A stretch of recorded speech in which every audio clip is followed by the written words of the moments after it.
such conduct. Technology does not excuse it, and authority does not absolve it. While I'm sure my learned co-counsel from the prosecution will prove the charges beyond reasonable doubt, our role here will be to ensure the voices of the victim are heard, and the sufferings are recognized, and justice is meaningfully deserved. Much obliged, Your Excellencies. One second. Any other articles which talks about the victim's rights under the ICC statute? Your Excellencies, under the ICC statute, as I mentioned, was Article 68 and Article 75, Your Excellencies. Are there any mechanism for established under the statute for, to protect the victim's rights? If the Council could have a moment, Your Excellencies, to refer to the Rome Statute.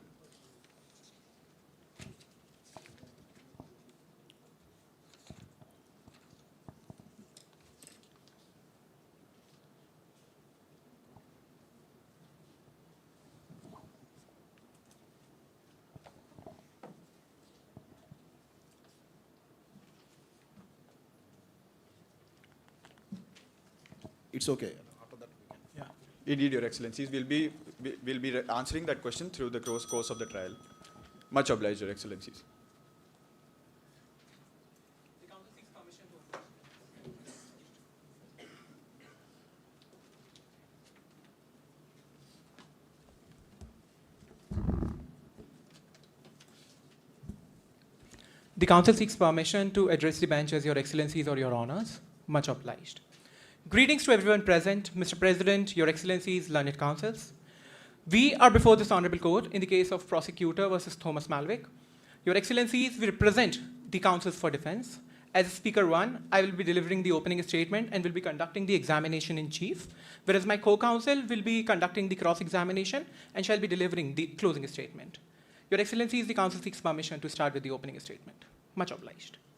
Your Excellencies, this case presents a fundamental question whether a civilian public official can be held individually criminally responsible for the consequences of a technological system that he neither designed, that he neither programmed, nor technically controlled.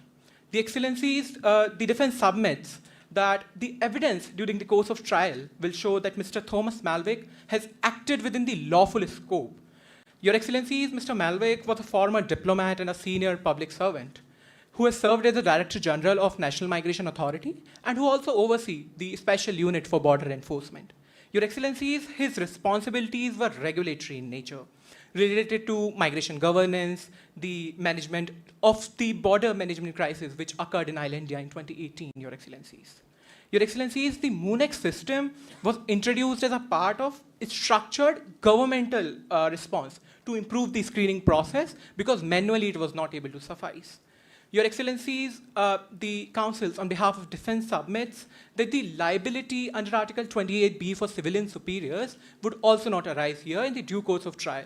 Your Excellencies, the defense submits that there are 3 conditions that needs to be established to fulfill the liability under Article 28B, civilian superior responsibility. Your Excellencies, that first, he had an effective control. Secondly, he had knowledge. Thirdly, he has deliberately intended or disregard the information, Your Excellencies. The defense submits. What about the foreseeability test? Your Excellencies, in the due course of trial, the defense will prove that there was no foreseeability on part of Mr. Thomas Malwick because he did not knew about the information through verified sources so that he can act upon. If the council may submit the... Much obliged, Your Excellencies. Your Excellencies, none of these conditions is fulfilled. The defense will demonstrate this. With respect to the effective control, which requires the material ability to prevent or punish the crime, which means the actual control to prevent or punish the crimes, the defense submits. During the course of trial, it would be established that there are multiple independent directors working under national migration authorities for every unit. Therefore, it is not consolidated power. Your Excellencies, the defense will also submit that he did not got any verified information with respect to the concerns that has been arising. And certainly, Your Excellencies, the scholarly commentaries like William Shabazz establishes that ICTY in moreover cases has dismissed the prosecution's argument over merely saying that civilian superior liability arises because superior was notified by the subordinate. The defense submits that this will also be contended in the later arguments. Your Excellencies, with respect to the conditions in Noland that has arisen, the defense submits that the no land is a sovereign state. It is exercising the independent authority over the detention facilities and administering the control over the facilities. The framework agreement that has been established here is a diplomatic cooperation, but the operational authority certainly lies with the no land authority itself, under the guards of no land. Your Excellencies, Mr. Malvick never administered any of these facilities or any exercise over the control of the internal alignment of no land. Your Excellencies, any conditions existing within the no land were solely the responsibility of the no land sovereign authority of the government, operating under their own legal and institutional structure. Your Excellencies, by the end of this trial, everything will be demonstrated. The counsel in the conclusion submits that this case is not about the existence of the hardship. It is about whether the legal threshold for individual criminal responsibility has met beyond reasonable doubt, and the defense submits that the evidence will show that it has not. Much obliged, Your Excellencies, the counsel submits. Is your case that the wrongdoing took place, but Mr. Nolan is not responsible? Your Excellencies, the defense would like to submit that the wrongdoing that has taken place with respect to any inhumane condition, that were the sole authority of the no land, where the detention facilities were there, Mr. Malvick cannot be individually responsible for the same. The counsel submits the statement. All right. Much obliged, Your Excellencies.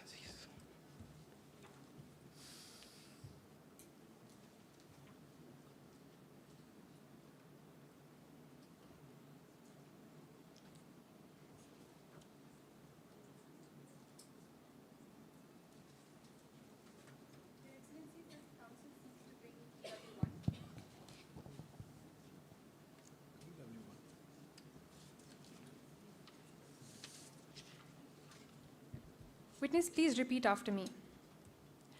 I solemnly swear to speak the truth and nothing but the truth. I solemnly speak the truth and nothing but the truth. All right. Thank you for being here today. Mr. Sharma, please can you explain your expertise and its relevance to this case? I have been working for past 25 years with the Center for Global Technology Governance in the Washington, D.C. I have advised several governments, UN working bodies, and academic consortia on how the policy has to be framed and interacted with technologies specific to large language models and AI. Can you explain what governance of these large language models looks like? So governance of these large language models is highly scrutinized by the international platforms, and there is always a legitimate expectations when you look at LLMs. From the governance perspectives, there are three major things which we need to look for. Firstly, there has to be an independent regulatory review which is insulated from political pressure. Secondly, what follows it is a documented risk assessment. And thirdly, the importance of post-transfer mechanisms, and all these three essentials are governed by a strict timeline wherein the proportionalities higher the uncontrolled LLM, higher the time scrutiny for approving it. What would be the mechanisms through which governance is exercised? The mechanisms through which governance is mechanized is very specific to all the nations. It should be without any biases. There shouldn't be any amplifiers used. And whatever the debiasing elements are added to it, they shouldn't be removed. Could you say how information travels through a governance mechanism? To understand this, we need to go into what it is an LLM. It's basically a neural network which is transformer-led. So anything which is fed to it is governed on the statistical patterns, and based on those statistical patterns, there is pure game of predictions. Because AI has no conscience, no hesitation attached to it. So it's the people who fed the data into it. So it's pure play of people behind those policies. All right. Could you tell us the difference between what is an accidental bias and what is a bias that has been designed into a system? There are plethora of differences, but the major difference which comes to my mind is that accidental bias is a bias because of inattention. It has been created in the system because of predictions going wrong. It is a system-fed data. When we say about deliberate data, which I call it as technical apartheid in this nature, and which creates power asymmetry is led by the people who designs it. I would like to make it very simple of how it operates. When we talk about accidental bias, it's very easy to understand from the example of the last year's December ChatGPT example, wherein if you ask him to predict what an engineer would look like, it would depict a picture of a white person. But that creates a bias. Just a minute. Are you examining this witness as a fact witness or an expert? We are examining this witness as an expert. As an expert. He's speaking generally on his expertise on governance. Within fraction of few seconds, that glitch was removed and multiple colors of people were shown in that same response, and not just white people. But when we say when we say intentional, engineered bias, in that deliberately people are removing those elements and creates it very politically determined. All right. So One second.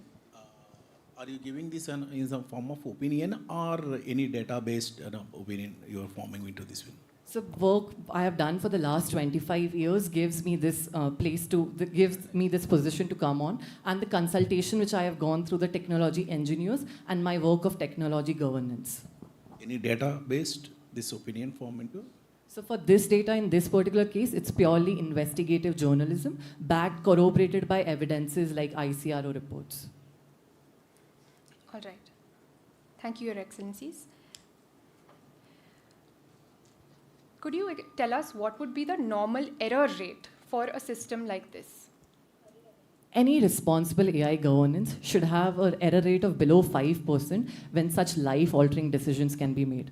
But when we look at the present case of Monex, then based on the experts of the codes which were leaked in public, I could find that this showed that more than 5% in their data. It was even shown, if I'm not wrong, because I'm unaware of their political domain, it was nearly 1.8 times. So that shows that how a person is more susceptible and more high-risk prone. Right. I'd just like to correct a factual determination, since this is not a factual witness. The error rates that have been stated by some other witnesses is 60%. The difference is 5% and 60%. That's a factual correction. What leads to disproportionate error rates? It's pure game of skewed data which is fed to it. When I say skewed data, it's the addition of arithmetic weights which you add to a unit. So for example, there are context amplifiers which are used in such governance models. In a neutral governance model, what happens is that you determine the parameters based on behavior, the traits of the criminal. But when we see Monex, it's not behavior, it's the identity, the geographical factors, and the linguistic factors attached to a person. So that is what creates a difference between this and a neutral AI governance framework. All right. Thank you so much. So, in this case, the transfer framework that moved people from Islandia to Noland was kept secret. Why would someone keep a framework like this a secret? I think freedom in this case without... See, you should not ask the leading questions. So you had to ask the questions which you are bringing this witness as an expert.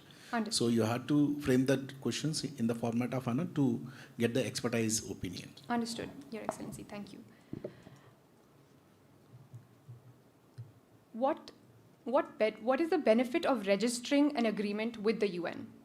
There are several benefits associated to registering with UN because that leads to a form of accountability. Because in this case, freedom without accountability is leading to its own form of captivity, wherein they have become hostage of lack of transparency. When you register it with US, you are not circumvented from surveillance. But if you go unregistered, undocumented, the initial three premises which I laid in my first statement are not fulfilled. That shows that registration is must so that public awareness and accountability can be established. I just have one last question, if I can ask for 30 seconds extra. So what does a legitimate exemption process for granting an export exemption look like? For granting an exemption would look like that firstly, there should have, in this particular case, there should have been independent regulatory review, which should have been done, insulated from political lobbying. Secondly, after doing that insulated review, there should have been risk assessment as to how and that risk assessment should be documented in nature, should have been registered with UN. And thirdly, after that mechanism is established, there should be post-transfer mechanisms which ensures that audit is the first thing which is there, and mandatory disclosures to the party who has given this data to this LLM to you should be in position to question you. Understood. Thank you, Your Excellencies.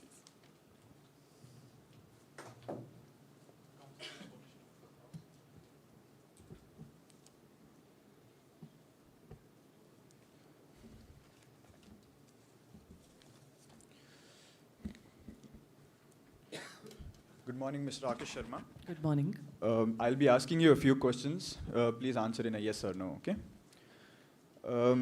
You are aware that an exemption was granted in case of Islandia with respect to the MoonX system?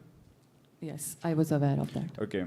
So the exemption that was granted was an exceptional case and it does not happen normally, is that correct? Yes, that's true. Okay. From your experience, such deviation imply existence of external influence or pressure, correct? Am I right? Yes, based on my data, it shows political lobby. Okay. With this exemption in the current case, this resulted in exclusive access to a highly sensitive system, am I right? Yes, it created power asymmetry, which leads to that. Okay. When such deviations occur, they raise serious concerns about misuse, am I right? Yes, unambiguously yes. Would you agree that these concerns get stronger when issues of human rights are involved? Definitely yes. Okay. Therefore, I put to you that this case, that this exceptional deviation headed by the accused influence granted Islandia exclusive access, am I right? It granted Islandia exclusive rights, while at the same time, it created an asymmetry wherein nations like Froland did not have access to an equivalent LLM or a better LLM than that. Okay. From what you have reviewed, would you describe the accused's role in all of this as central rather than peripheral? Based on the information I reviewed, he played a role right from contextualizing it to operationalizing it to executing it, so yes. Okay. The process described in terms of feeding skewed data sets, etc., could not possibly happen without some high-level intervention, am I right? Yes, because configuration instructions are the ones which determine that. Do you agree that skewed data sets were being fed into the system? Based on the reports I have gone through Yes and or the no? leaked data, yes. Yes. Okay.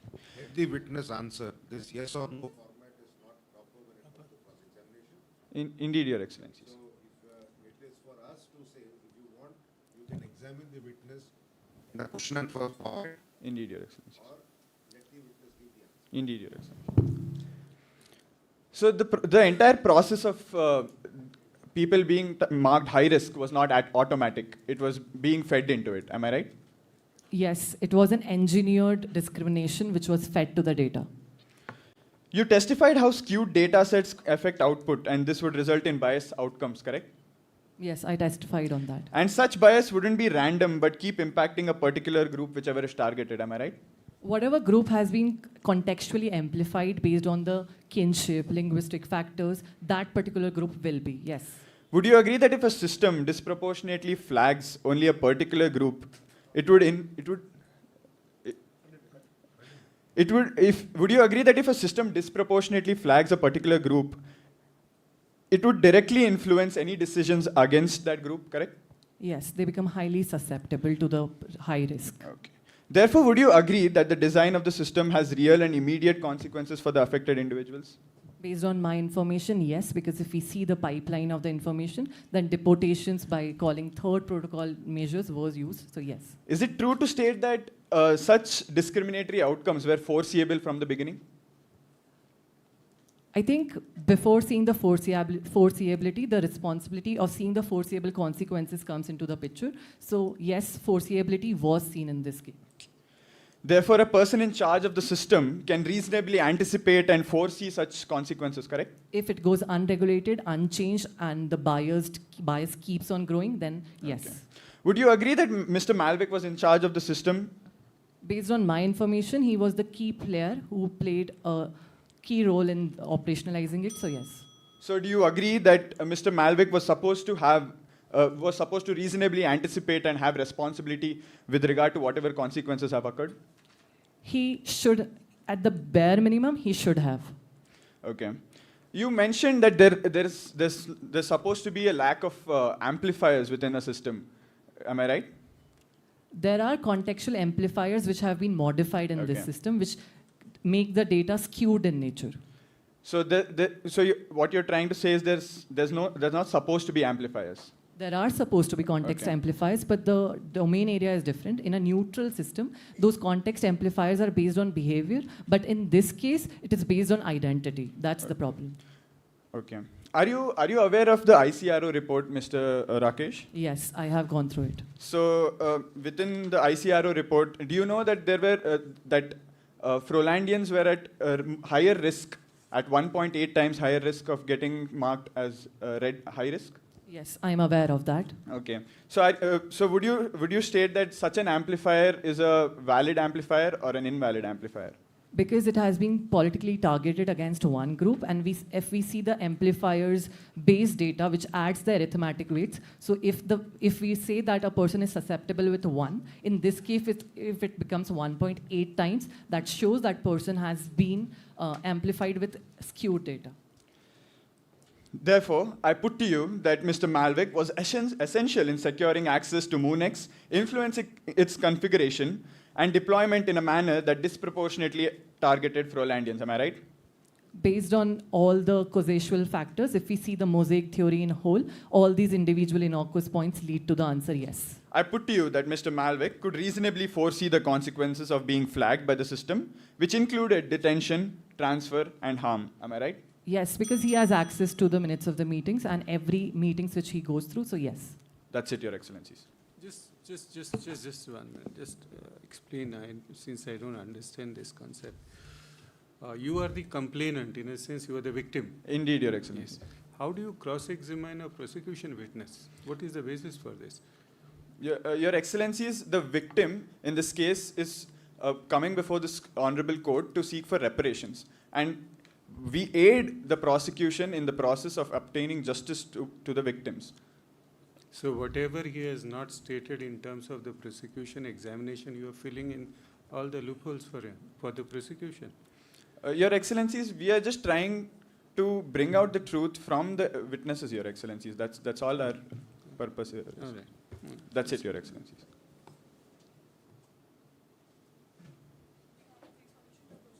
Yes, ma'am. Come.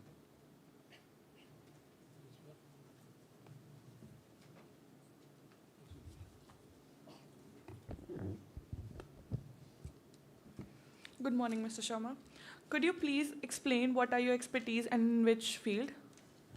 So my expertise in how the large language models and AI governance basically interacts and exports between different nations and the geopolitics surrounding behind it. I also advise several UN bodies, and I also play an integral part in the incubation period of policies like this. Could you be please specific about which government bodies have you advised? I have advised UN government bodies. I actively work with United States, and I have also recommended several academic bodies.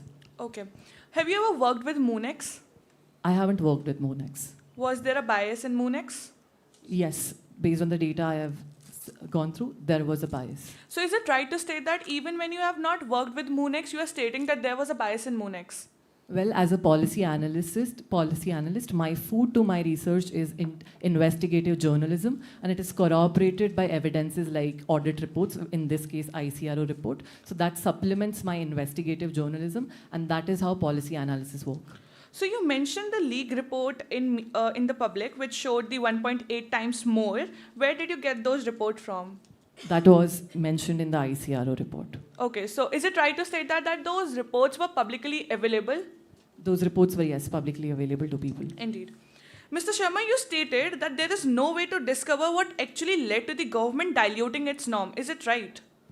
Well, there is a glaring deviation of the exporting such mechanism, but when I say I couldn't know, I second my testimony wherein I said there couldn't have been any mechanism we could have found out why they did, because there are two different things. One is accessible information, which remains within the countries because of sovereign rights. Being a witness, you had not to give an explanation to elaborately and all these things. You stick to the question, you just answer to the question to that one.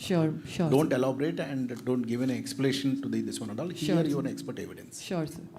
Shall I repeat the question? Sure, ma'am. Mr. Sharma, you stated that there is no way to discover what actually led to the government diluting its norm. Is it right? Yes, I testify that. Okay. So you do not have direct knowledge of the decision-making process behind the exemption. Is it right? Yes, because it's internally sovereign to them. In that case, your statement attributing it to the accused is based on the inference rather than personal knowledge. Is it right? That's partially incorrect, partially correct, because my inference come from the accessible information which I can assess, not to the accessible information which is limited to the countries like Genovia and Islandia. Mr. Sharma, is it right that you have said Mr. Malvick appeared fully aware of these distortion? If he was not aware, he should have been. He was after all. Is it your statement? Yes, I testify that. So therefore, even when you have not worked with Moonex, your attribution towards his knowledge is an inference that you're taking, not... She has asked this question many times before now. What was their objection? Badgering. This question has been asked at least twice before. What was the question which was asked earlier? That he does not have direct knowledge. He is an expert witness and that has been established. So prosecution, defense has already been at liberty to ask certain things and to what the extent they didn't need some kind of answers from the expert. So we'll see. Don't worry. So attribution towards the knowledge of Mr. Malvick is your opinion, not a fact. I'm unaware of his motive, but if we see all the innocuous points which are in this case, then the causal theory suggests that he was the one behind all Could you that. please elaborate those points? Firstly, what I could recollect is the political lobbying, which he played a key role in political lobbying, followed by operationalizing into his country, and then executing the same within its country. So the right from conceptualization to execution part shows that he was the person behind it. Mr. Sharma, are you an expert on Islandia domestic system? I'm not an expert on their domestic laws. You were not a part of the SUBE nor involved Just in a the minute. design.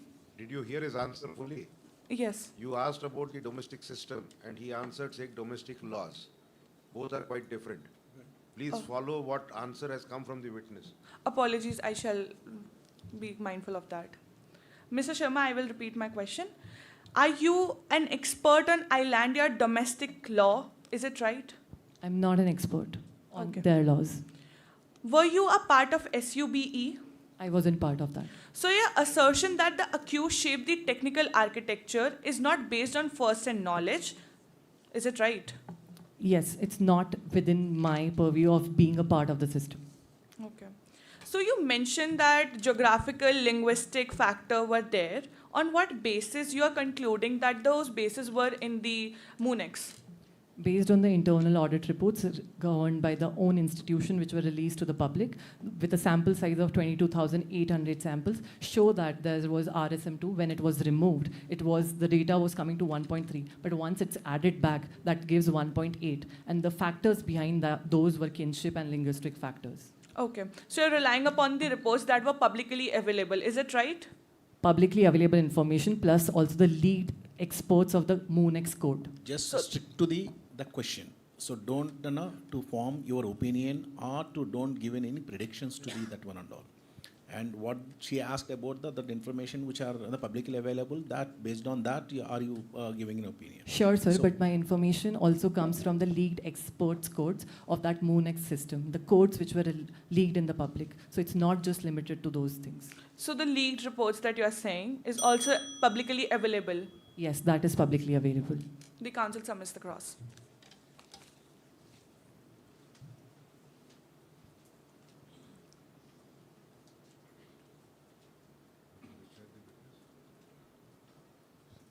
The council seeks to bring Creed up to proof.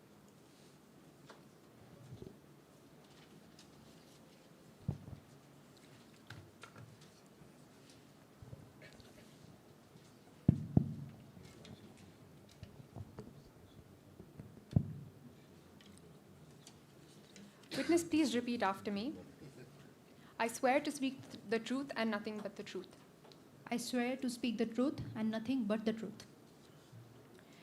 Ms. Stanwyck, what was your role in SUBE? So I was a senior systems engineer at a Special Unit for Border Enforcement, which I left last year itself, where the Moonex was deployed. and I handled the model governance department under which. Witness, the question was, what was your role? Yes. When did you leave, etc., had not come in? All right, Your Excellency.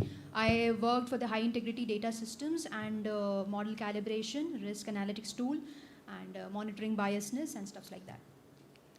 What data did you have access to as part of this role? So I had a direct access to ingestion logs, which I witnessed to be very discriminatory in nature and against Rolandians. Can you explain what are ingestion logs?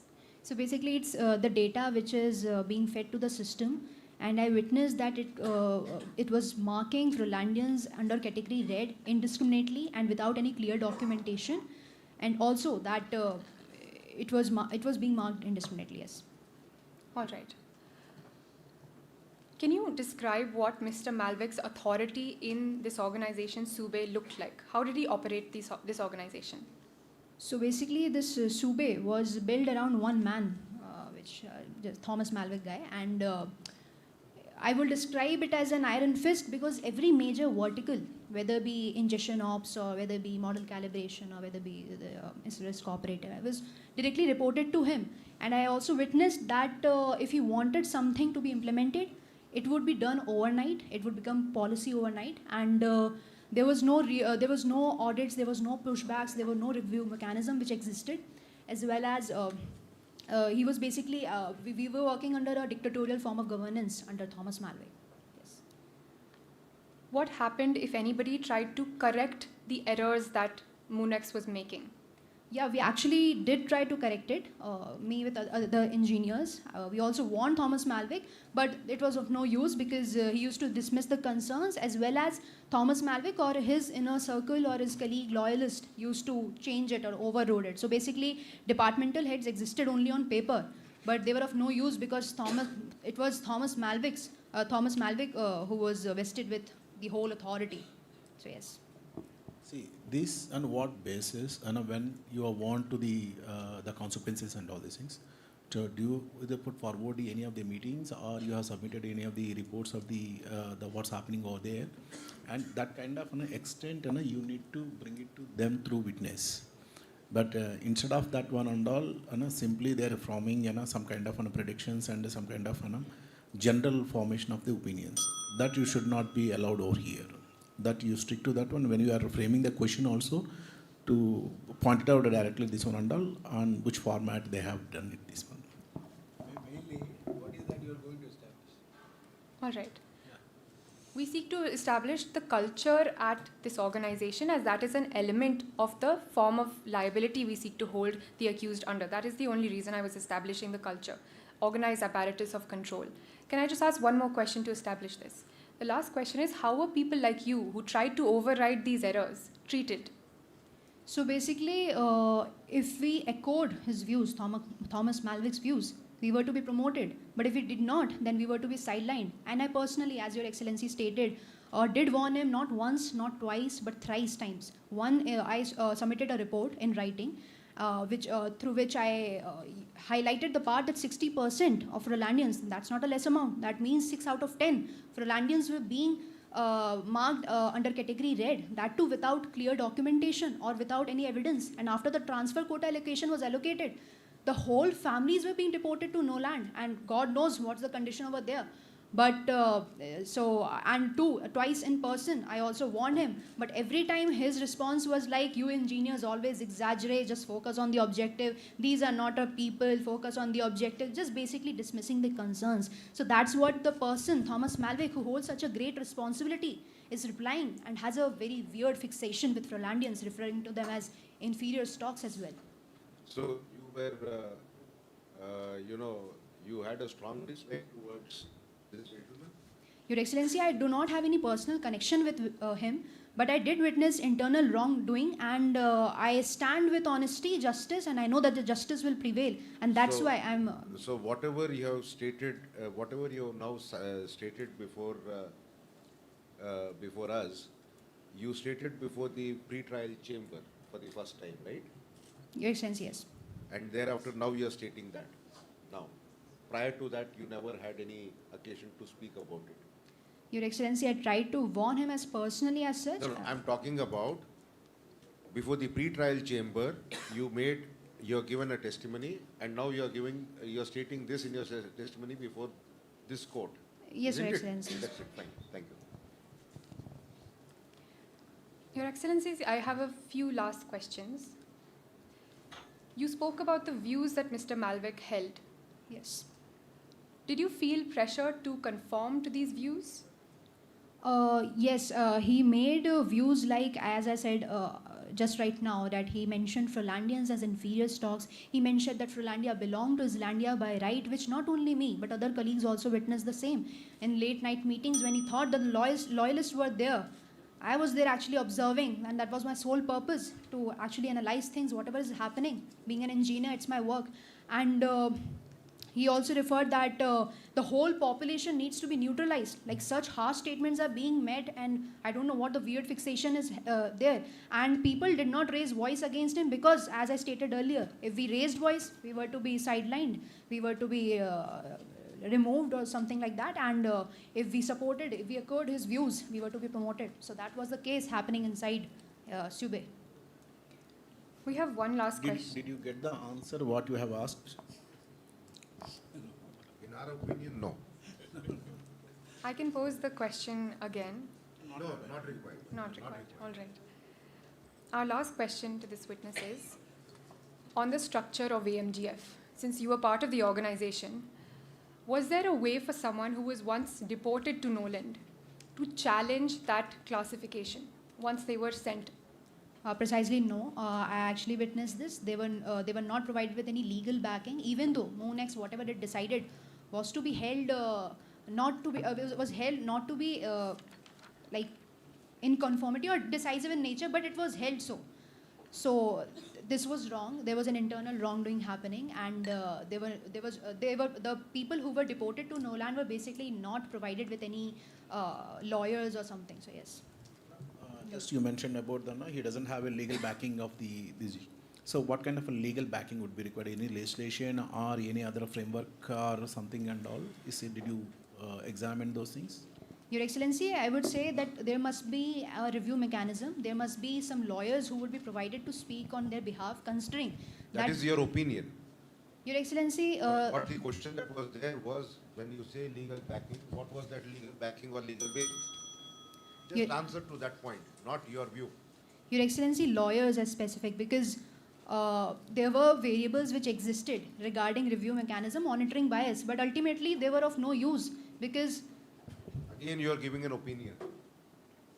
Your Excellency, that was something which I witnessed inside Sube. So that's, I'm just telling what... We cannot take that on record because the question was something, you have given some other answer. You cannot impose your views on us. All right. I will thank this witness and open her to cross-examination.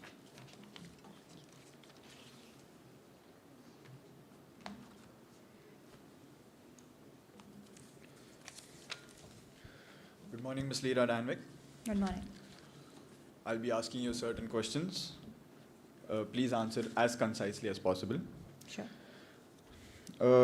Did you have any idea about the general reporting structure of various verticals and departments within the Sube? As such, reporting as in concerns or like... I meant the general reporting structure, the hierarchy. I've left Sube, so I don't have any as such prior information. Like, Okay. Remember it. Did Malvic report to someone else, or was he the supreme authority? He was the supreme authority. Okay. Would it be correct to state that Mr. Malvic had absolute and unfettered control over the functioning of Sube? Yes, absolutely. Okay. You stated that Mr. Malvic repeatedly spoke about Frolandians in a bad taste. Is that correct? Yes, absolutely. Could you state a few comments that he made that you have heard personally? Yes, as I stated that he wanted Frolandia, he blamed Frolandians for any security-related problems or border-related problems Islandia is facing, and he referred to them as inferior stock, and as I stated earlier as well. Thank you. Did these statements represent hostility, hatred, and bias towards Frolandians? Well, it does show that he has a weird fixation, but it will ultimately is upon this honorable court to decide the intent. Did this create an environment where such views were encouraged within Sube? Please repeat. Did this create an environment where such views were encouraged within Sube? Yes, absolutely, because no one has any method to actually raise his voice against them. Is it true to state that you worked on data ingestion logs and training outputs Yes, I worked on yourself? it. Yes. I handled it. I saw what was being fed in. Did the inputs provided emphasize Frolandian specific markers? Yes, the travel histories, the community networks, and even the Frolandian cultural markers. These irrelevant irrelevant variables were treated to be as risk factors, and these were specifically targeted towards Frolandians. So that was the case. Were Frolandians marked just because they were Frolandians, or because of any other circumstance? Yes, just because of Just being because they were Frolandian. Frolandians. You can elaborate on what are those circumstances which you wanted to. I'm sorry, Your Excellencies. See, you mentioned just any other circumstances which are. Indeed, not Your So Excellencies. I got my answer. Did you try to make any changes within the system, Mr. Danwick? Ms. Danwick? Me and my colleagues, or the engineers, if we made any changes, then it would have been it was overrode by Malvic or of his inner circle, so it was of no use particularly. Is it true to state that Mr. Malvic had ultimate control over the ingestion outputs as well? Yes, absolutely. Yes. Therefore, I put to you that the system was configured to target Frolandians, and Mr. Malvic made sure this continued operating. Am I right? Yes, Thomas Malvic operates everything, ultimately, yes. Did you fear anyone in the organization that you worked in? Apart from Thomas Malvic, no. Okay. When an individual was flagged, did it feed directly into the migration system? When? When an individual is flagged, did it feed directly into the system? Yes, into the migration operation, it was. And that directly led to detention and transfer? Exactly. Okay. Were there any effective legal and procedural safeguards after that? No, just stated earlier as well, there was no procedural safeguard. Is it true to state that once this happened, the victims had no realistic opportunity to challenge the outcomes? No. Okay. Did you personally raise any concerns with Mr. Malvic? Yes, I did thrice times. Did you warn Mr. Malvic about the consequences that could have occurred from the transfers? Yes, in my third, when in person, I approached him and said regarding the consequences of no land transfers, to which he said that you engineers always exaggerate, please focus on the objective. That was what he said. Did Mr. Malvic continue the system's operations regardless? Yes, he did. Therefore, I put to you that Mr. Malvic knowingly operated this discriminatory system with full knowledge that it disproportionately targeted Frolandians. Exactly. That's it, Your Excellencies.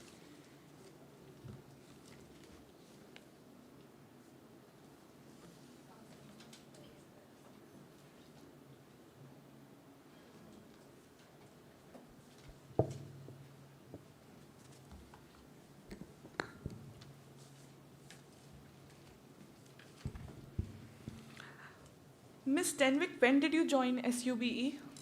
I joined it in 2019. How many departments were there? So I've left SUB last year itself, but as far as I remember right now, it's like 4 or 5 something like that. So how many years did you work over there? I left last year, so precisely like 4 or 5 years.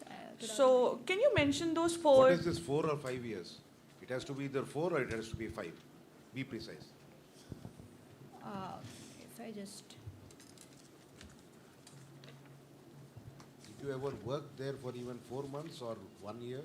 I worked Or there 4 for years, Your Excellency. For years. So then you should be precise in the number of years and months that you have put in there.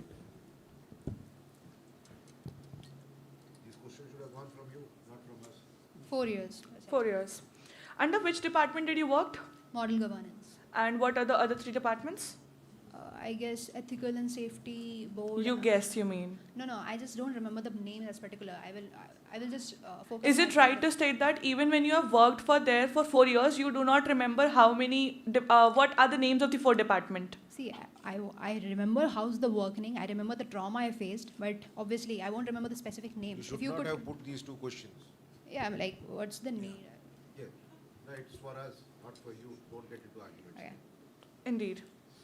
So could you please tell to the court which department is concerned with the bias checking? So ultimately, the model calibrations where the weighting system was done and the ingestion logs through which I witnessed that it was being discriminatory. Ms. Denwick, I will repeat my question again. Which department is concerned with checking of the biasness? ultimately every department has to oversee it. Indeed. You said in your chief that you found data that was discriminating towards Frolandian. What data are you talking about? So basically, the data, as in the travel histories or the community markers or the cultural markers, which were specifically targeted towards Frolandians, and that's why around 60% Frolandians, to which I submitted the report as well, without any clear documentation, they were being held under category red, and not only them but their whole family were being deported. Yes. Indeed. Are you aware of the data that was used in MUNEX to check the illegal migrants? Like as in these what I stated earlier, this only. Are you aware of the documents or the data that is needed to check the illegal migrants? Yes, I just told you these all stuffs. Could you please just state that again to the court? The travel histories and the community markers and. What are you going to achieve by this question, asking her to repeat once again? Indeed, Your Honours, as she mentioned that the travel history is needed and the rest of the things that she mentioned. However, there has been no statement in her testimony that those things were... You're putting some questions which were not required. There is actually. These are all, if I may, this is all information given in the official fact sheet that has been repeated by the witness. Yes. Counsel is trying to mislead the bench by suggesting There's no misleading the bench. The counsel can always confront the witness with those statements or elicit something different. See, facts which are given need not be necessary to be used for purpose of evidence. Your Excellency, I just wanted to Yeah, fine. Your Excellency, basically the irrelevant risk variables were to be treated as risk factors, and there was specifically targeted towards Frolandia. I just stated 3 of them. Yes. Indeed. As you mentioned that you fixed the MUNEX regarding the discrimination, is it right?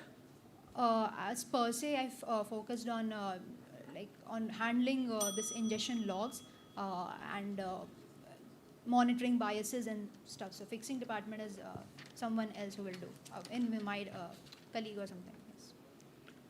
So you were saying that he said that focus on the objective. Is it right? Yes, it's true. So what objective did he meant? So basically, event that what is just go through it, go with the flow, don't focus. There was no review mechanism, don't let it exist. That's what particularly means in light with other statements he made. So is it right to state that you are attributing the word focus on objective to discrimination towards Frolandian on your interpretation of the words? So basically, This is in context of her testimony. She has said many other things. Yes. But this is cross-examination.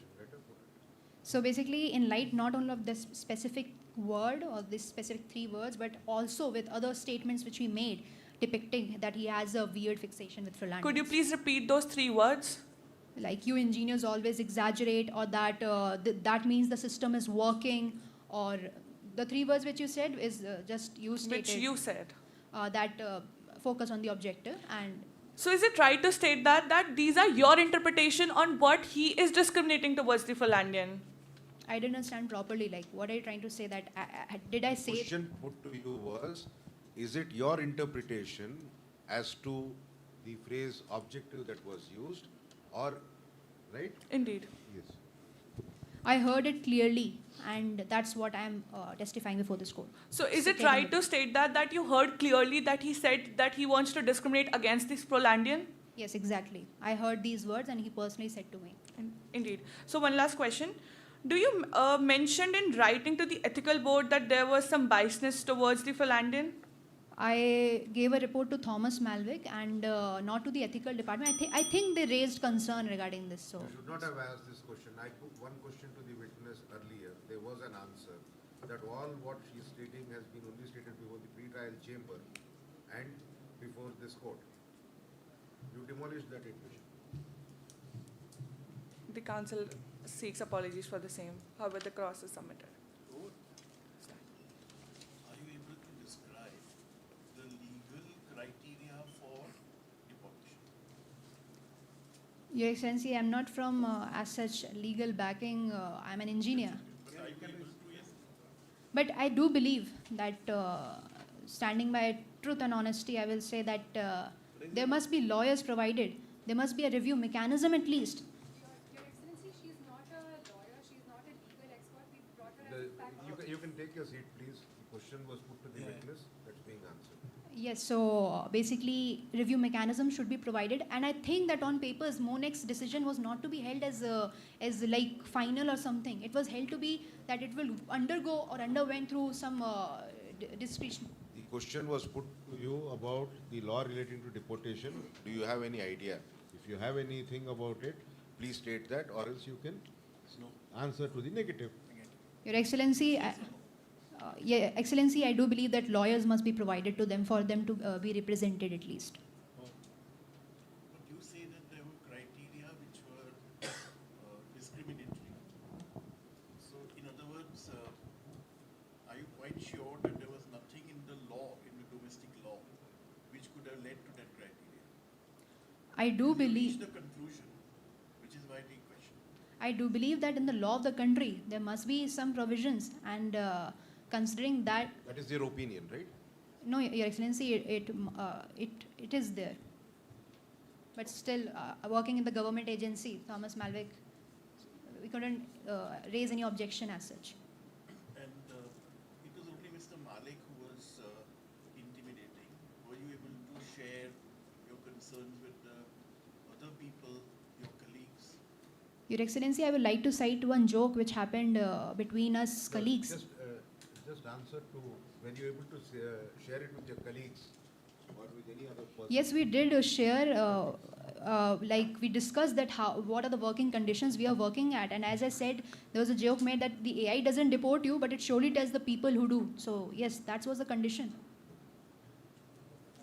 Okay, thank you. Thank you, Your Excellencies.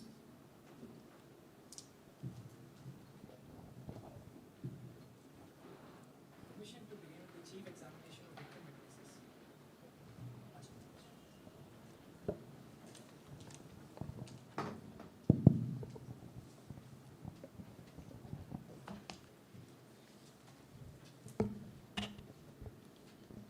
Please introduce yourself and your role in the National Commission of Inquiry. I am Frederick Nish. I have been the judge of the Supreme Court of Noland for over 2 decades. Currently, I am the chair of the National Commission of Inquiry into the treatment of transferred migrants established by our Supreme Court 3 years ago.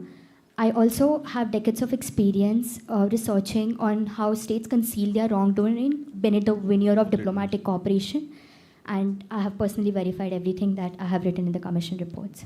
Thank you. Counsel, Indeed. there was no oath administered to this witness. So whatever the witness would state. Apologies, Your Excellency. The counsel is under the assumption that the oath is. So let us presume for the moment that you had administered oath. Okay? Indeed. May I administer the oath now? May I administer the oath? No, Yes. we presume that it has been done. Apologies.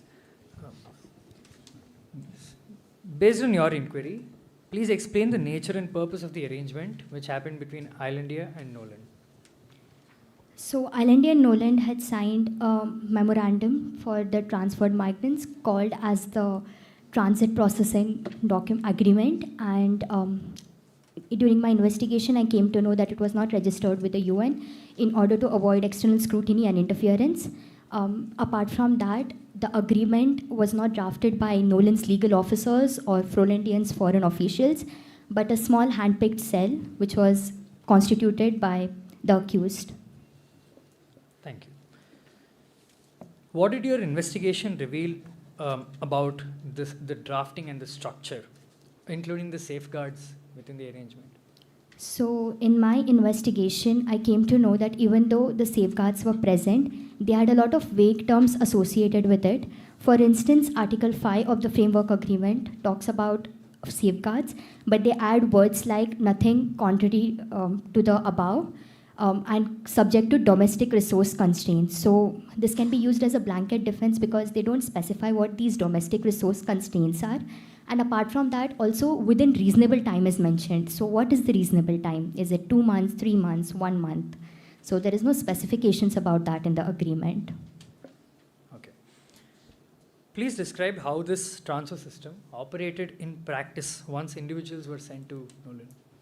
So the victims, Once they were flagged, yeah, the yes, victims. Once the they were victims, they were flagged as high-risk irregular migrants systematically by the MONEX, and then they were sent to these 5 sites that operated in Noland in significant numbers, because when I first went there, I saw that the conditions were pretty bad. People were sleeping on concrete floors, and they were overcrowded with no ventilation. Thank you. Based on the materials reviewed by your commission, what was the response of Islandian authorities when information about these conditions were known to them?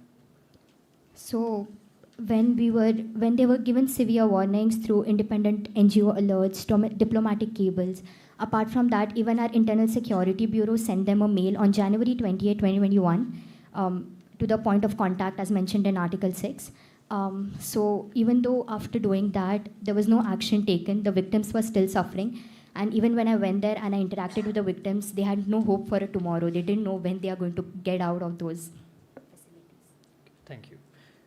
You mentioned earlier that there were conditions you observed in the holding sites. What impact did the conditions have on the individual who were transferred there? So, of course, there was physical harm also suffered by the victims. I myself saw the bruises that were there. Secondly, there was psychological harm. If you are into solitary confinement without your family, because they were separated from their families, they suffered a lot of psychological harm. There was a physical harm, and also they will suffer economically also, because they have all lost their jobs. There are a lot of agricultural migrants who usually used to come to Islandia. So they are just stranded there without anything. Indeed. One last question. From your perspective as a jurist, how do such transfer arrangements engage international legal obligations when harm is foreseeable? As we are all aware, if the harm is foreseeable, it is a responsibility that human rights be held at utmost importance. And that's why we all have gathered here today, because human rights violations have taken place. So even like according to the international law, we see the Rome Statute, we see that under Article 7, the right to life and liberty is at utmost importance. So according to international customary law, even the states can't escape the contract, just like they have to follow the just cogence norms that are there. Thank you. He asked about what are the international legal obligations which arrived in this regard. So you need to give an explanation that what are the obligations they're supposed to follow. Are there any conventions or any statutes which are giving to the states to follow certain norms under the legally binding in nature? So in that context, and what you are expecting to that one and all, that you have to ask properly to extract the state how to follow the certain obligations under the internationally followed the principles. Indeed, indeed. If you could please elaborate. Sure. So, of course, the international customary law is the main thing that we follow here. And we see that even if they are not parties to the contract, human rights are held at the highest pedestal in the international law. Apart from that, as I mentioned, the Rome Statute should have been followed in this case. And, of course, the United Nations Treaty obligations come into picture. Thank you. The witness is open for cross-examination. You have not answered that question. There are certain obligations, legal obligations. They are listed out in that one and all, how the states to follow that one. So I think maybe you just... The council would cover that in the closing.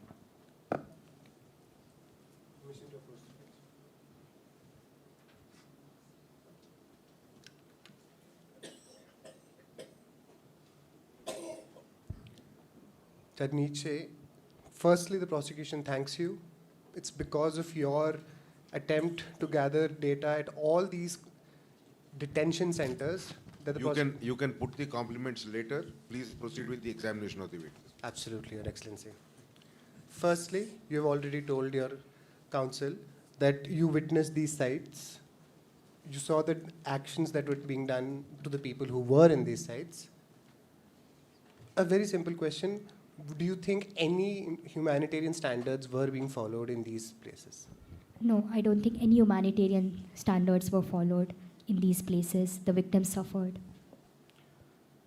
The second part of our line of inquiry is, was there any kind of legal aid that was available to them in these Previous cases? question was also a leading question. This is also a leading question. My apologies, sir. Reframe your question, please. Absolutely, sir. What was the overall process of legal recourse available to those kinds of? Are you considering as a Yes, sir. prosecution witness or is? Sir, this is the cross, sir, of the. Cross-examination? Yes, sir. Yes. You are allowed to ask any n number of leading questions. Can I proceed, Your Excellency? Absolutely. So I will. You should know on what side is he, whether it was chief or cross.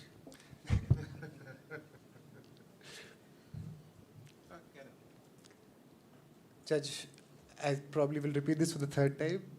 What was the legal recourse to the victims there? Was that there in any capacity? There was no legal recourse provided to them Okay. because if there would be provided, they would have been given some representation. Okay.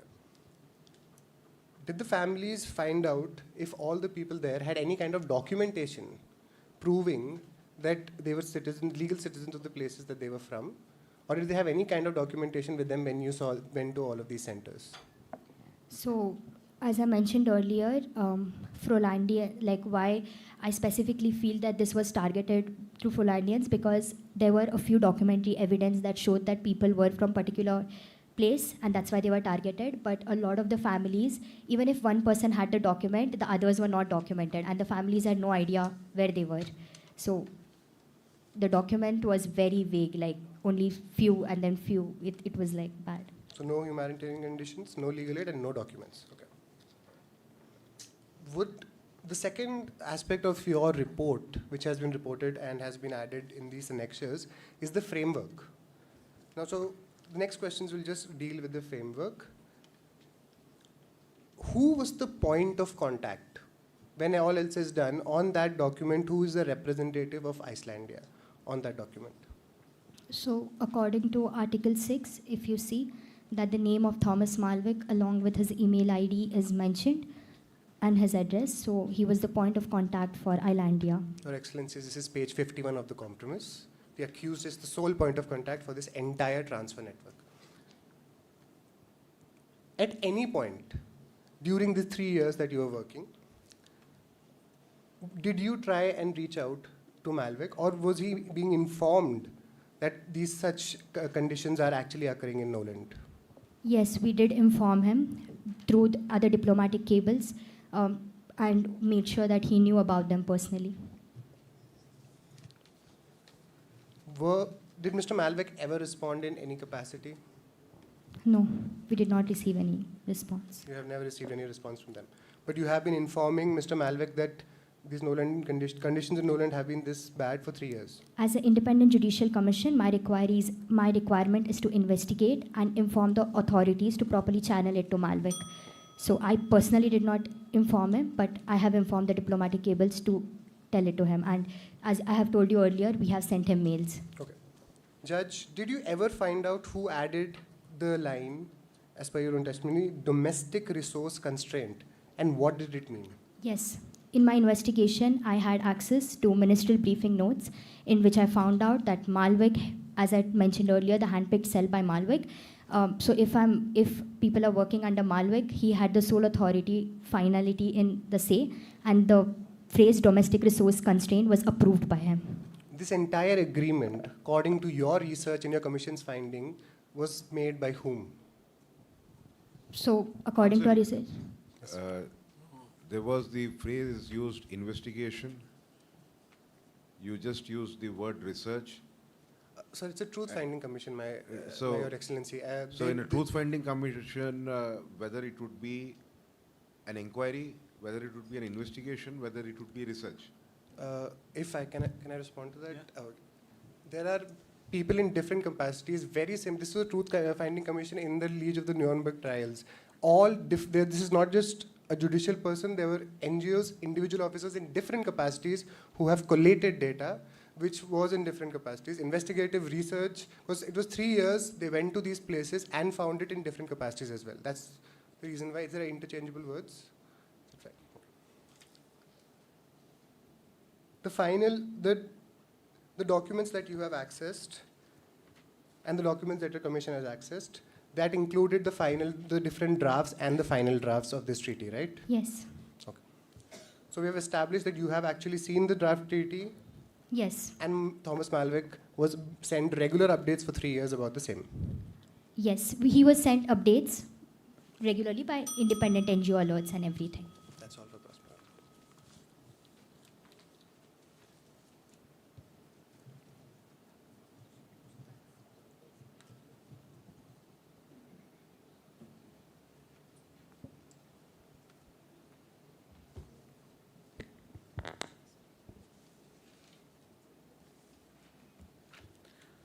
Mr. Nish, is it your line how Mr. Malwick's personal actions directly contributed to the persecution, suffering, and death of the individuals uprooted under that scheme?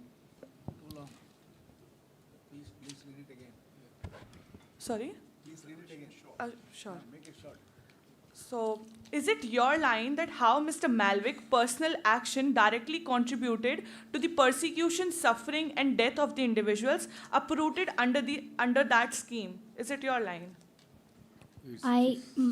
My investigation was started on independent review. I did not take into consideration any person's name per se, but when I came to know that the document was drafted by a handpicked cell by Thomas Malwick, I hold him to some consideration liable for the deaths of the victim. So your findings are based on the documents and the report, is it right? Also, as I mentioned earlier, I visited the 5 sites personally myself, and I've interacted with the victims and officials. Okay. You never saw Mr. Malwick personally ordering any specific transfer? But according to Article 28 of the Rome Statute, command responsibility, it is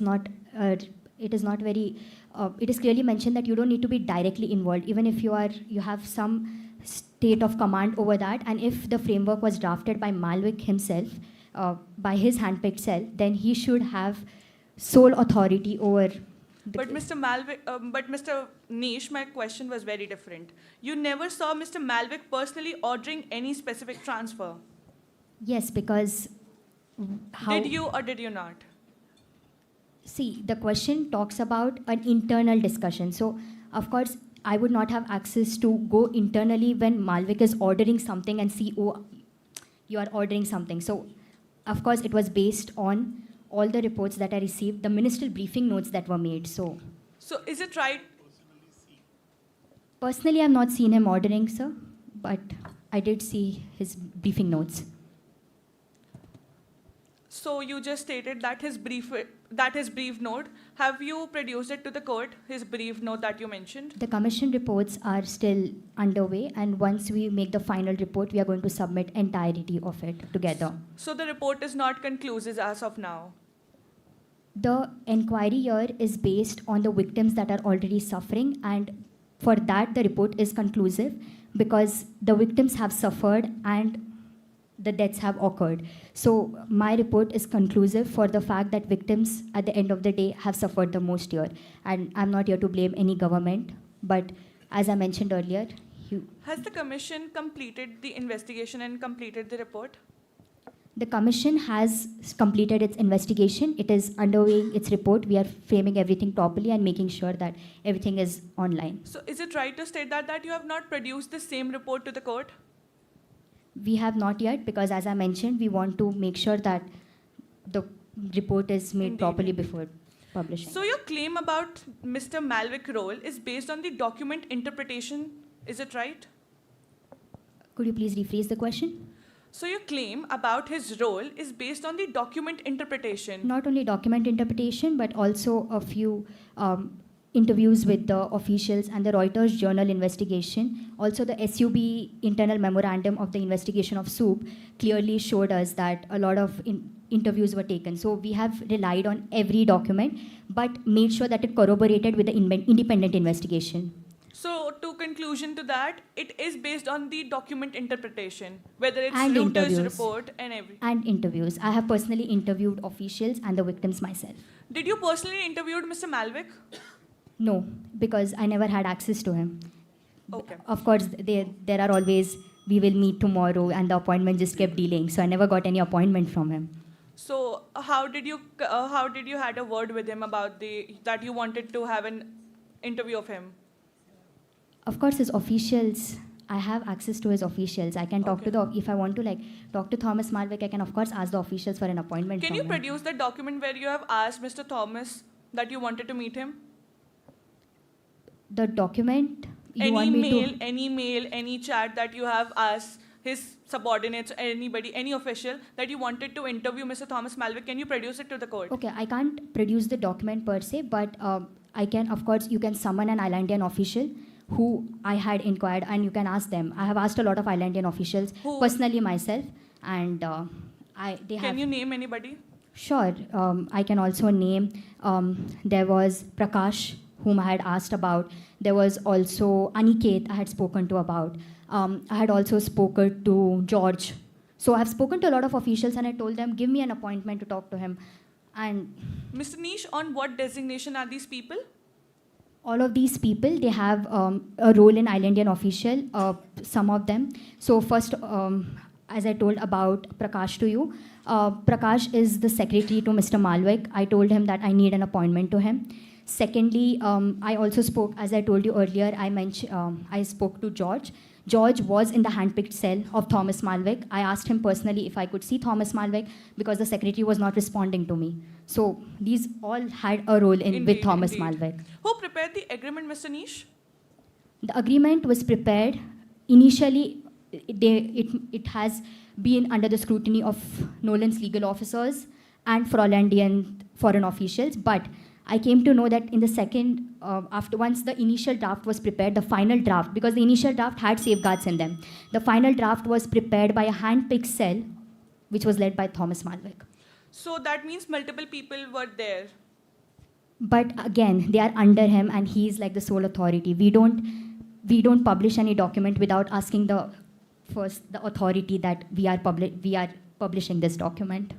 So is it right to say just one last question and I'll sum up. The council seeks for 30 seconds extension. The council seeks apologies for the same. However, I would ask for 30 seconds extension. One last question and I'll sum up. 15 seconds, yes. So is it right to state that there were multiple people involved and it is not drafted by only Thomas Malwick? He gave the sole authority to, he accepted it finally. So he's a official, right? So I'm assuming he must have gone through every agreement before signing it. He's the signing authority. The council submits the cross. Thank you, bench.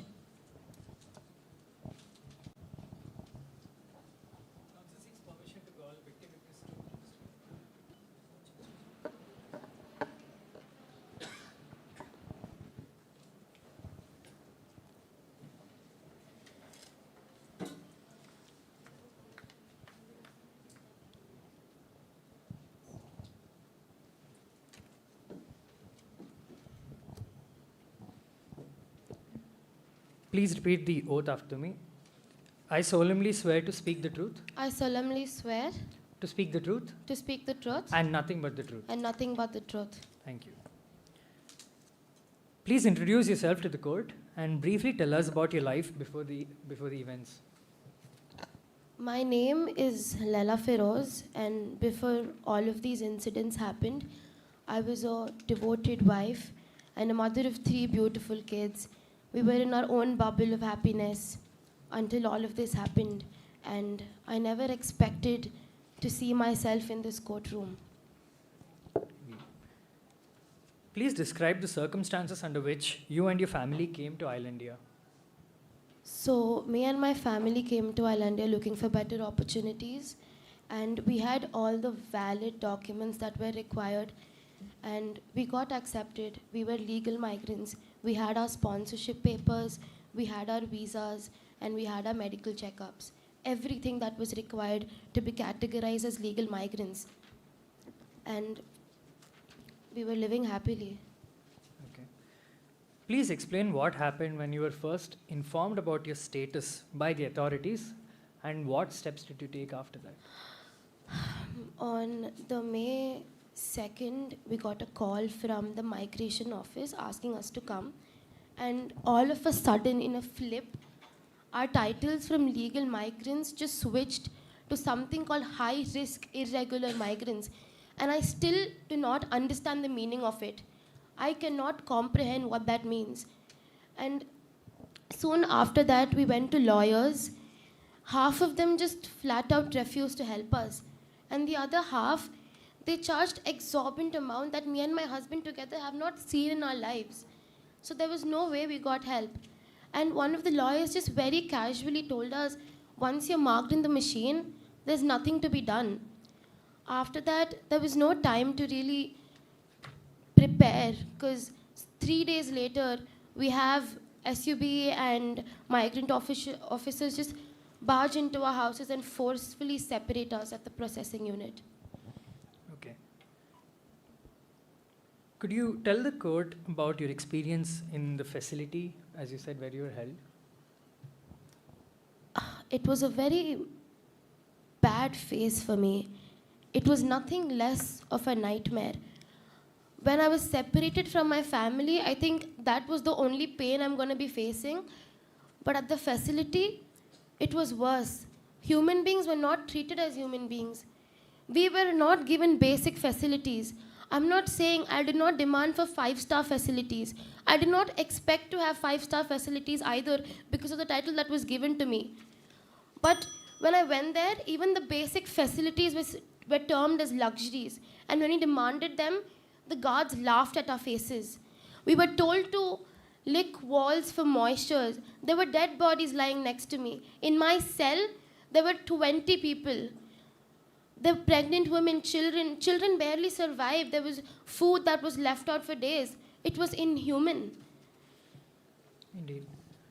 You testified that you were taken into custody by Sube officials. Could you tell us what exactly happened on the day when they came into your house? We were at home already stressed, not knowing what to do. And without any prior information, without any prior notice, people just barge into our house and tell us, we're officials, you need to come with us, and then, or they separate us. And then at the processing unit, my husband and my sons were separated first. Then my daughter was snatched from my arms while she was crying. When I tried to run behind her, I was pushed against the wall. And everything after that is just hazy. Thank you. What were the events which happened post your detention, and what efforts have you made to find your family? So I spent 13 months in that hell, and an NGO helped me receive a court-driven release. Post that, even while I was there, I tried asking seeking for my family, and the only thing they told me was, you have no registered family, Islandia sent you alone. So am I stupid? Was I living a dream? Because I have a husband and I have 3 kids. Was I living with ghosts? I do not know.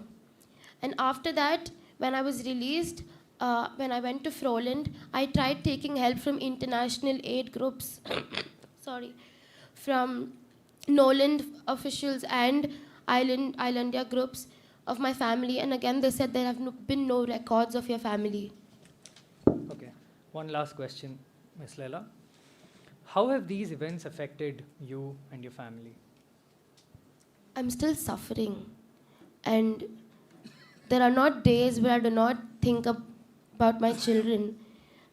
To even think that the last sight I have of my children are them crying and being taken away from me, it breaks my heart beyond anything. And my family was not lost to chance. They were lost to a system that was designed to erase people like us. And there are still 19 other people in the same cell like me. And there are multiple cells. So I'm here to talk for them. Because my family is lost. God knows about the others. Indeed. Thank you so much. The witness is open for cross-examination.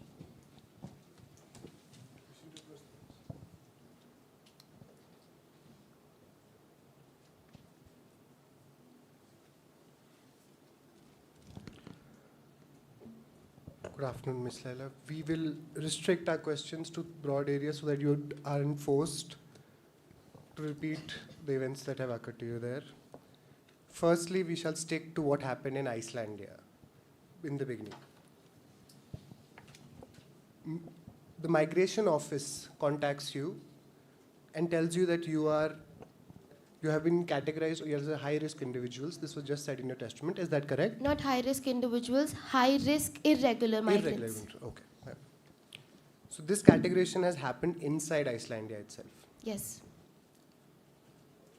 When you went to the migration office, did they show you a screen where something was happening or any information was given to you in a formal way or a proper way, according to you? No, I don't think I was deserving of that. They just told us on our face that we're high-risk irregular migrants. Okay, so in a very casual way, in that migration office, you're informed of this. Okay. You just said to your victim counsel that 3 days later, people barged into your house. Officials. So these officials, you recognize them as, you just said that they are Sube officials. Is that correct? Yes. So these were Sube officials who barged into your house 3 days It has ago. come in the evidence, Yes, sir. chief. But the Okay, only you're point supplementing is, the case of the witness also, though you're cross-examining. yes, sir. So when it has come there, it is also better on your part to say no cross-examination, because whatever has been elicited in chief is already supporting your case. If I may say, sir, there are certain different elements that we need to establish. A majority of the crimes that we have alleged for the accused occur in Icelandia, and there are certain individual elements that require those confirmations. So keep it very brief. We will then. keep it short, sir. We'll Or wrap else it this should up not in a happen that, you lose what has been stated in the chief. With the question you asked, will be in a position to extract the information of Sir, what you have said now? I'm sorry, sir. With the question you have asked to. Yes, sir, for the Sube. witness, So will because... you be in a position to extract the information?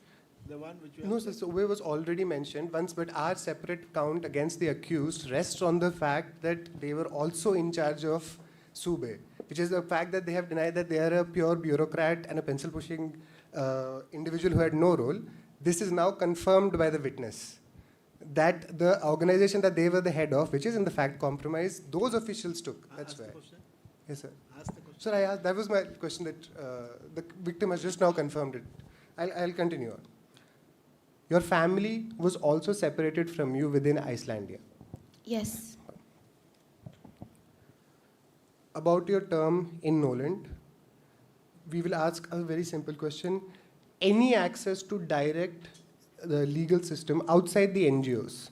Did any formal legal system reach out to you from Icelandia at that point? Absolutely not. Okay. The conditions that you have described, we will not ask you to repeat those. Thank you.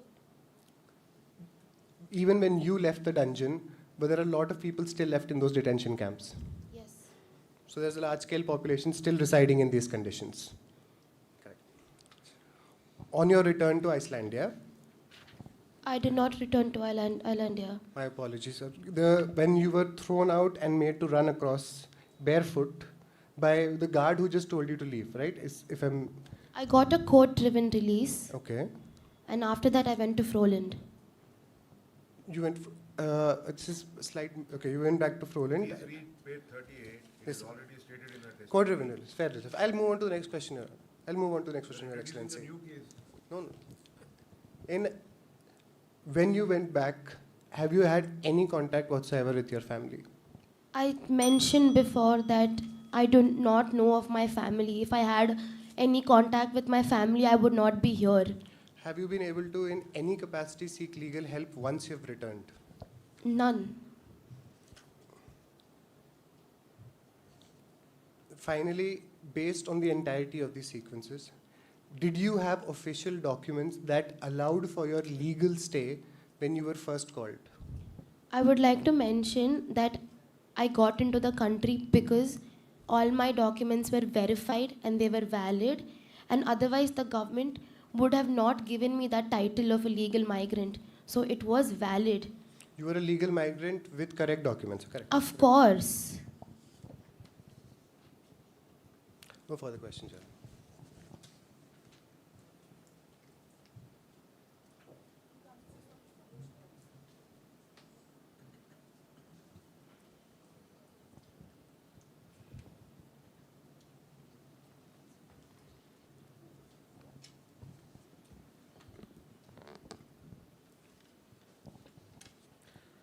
Mrs. Feroz, where are you residing right now? Froland. Froland. And could you please just tell to the court what happened on the morning of May 2, 2020. On May 2nd, we got a call from the migration office, and we went to the migration office, and that is Counsel, when... this thing has been stated in her chief. You already have it. Can you, if you have anything more to supplement from that, or confront or contradict, put those questions. Indeed, Your Honours, the next chain of questions will establish the same. Could you please tell to the You want me court? to continue with what I mentioned previously? Exactly. Right, so we got a call from the migration office, and they termed us as high-risk irregular migrants. That was it. That was it. Were you sent back to your home after that? There was a scene of episode that I've just recited prior of what happened. So, as you mentioned, that the migration officers called you and they told you that you were an high-risk irregular migrant. Page After- 38 says that there was a court-driven release. Okay? So this talks about it there. No, Your Honours, it has been after that she has been sent to the Noland detention center. I'm asking what happened after she was called to the migration office and then the officials told her that she was an high-risk entrant. What happened after that? After that, we tried to seek help from lawyers, but there was no help because half of them refused to help us and the half charged exorbitant amount of So money. you were given the chance of seeking a legal aid help, right? I sought for it myself, but yes. So you were having that availability to seek the chance for the legal help. At what cost? Indeed. Don't get into argument. Did you meet Mr. Malvick personally? No. You have ever received any order directly from him? No. So you cannot say that he personally decided your case, is it right? Right. The conditions you describe are where of the detention center? Noland, but I was sent from Islandia. Indeed. Were you aware that you were in Noland? Yes. Those facilities were run by Noland officials itself? It was run by everybody. Everybody a lot as of, in? I think Islandia officials and Noland officials. So is it an assumption of yours that the Islandia officials were running the Noland detention centers? They spoke that language. What language? Islandian language and Noland language. Okay. You said your documents were valid. What were the valid documents? My sponsorship papers. The question, if I understand right, is that what were those documents? She just said that I had valid documents. Indeed. Right? Your Excellency, the council begs to differ. The witness already said that she had valid visas, valid passports, valid medical documents when the council... Was it so in chief? Yeah, indeed. No, we don't remember that. None of us remember it. All she said was that she had valid documents. So the council is entitled to ask what were those valid documents. Indeed. My sponsorship papers, my medical checkups, and my visa. So those documents are valid in your eyes. Is it true? It was valid in the government's eyes. You should have put it in a different way. You should have, according to you, these documents are valid documents. So I will rephrase the question. The documents which are valid according to you. Is it right? Yes. So you cannot say that the classification of high-risk entrants is made on what classification? No, I still do not understand what it means. High risk irregular migrants. So you cannot classify the same. On that, I on do what not. basis? No. Indeed, the council submits the cross. Can I ask a question? Sure, sir. Your Honor. You just testified that you were at the detention center with many other people. Were all of them similarly placed as you? Most of them were, yes. So there were some who were not, who didn't have valid documents. I believe so, Your Lordship.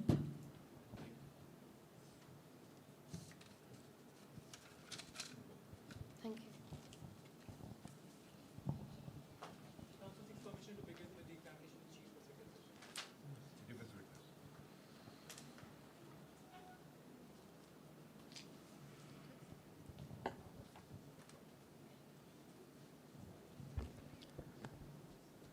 Your Excellencies, this is Defense Witness 1, Mr. Thomas Malwick. Please introduce yourself to the court.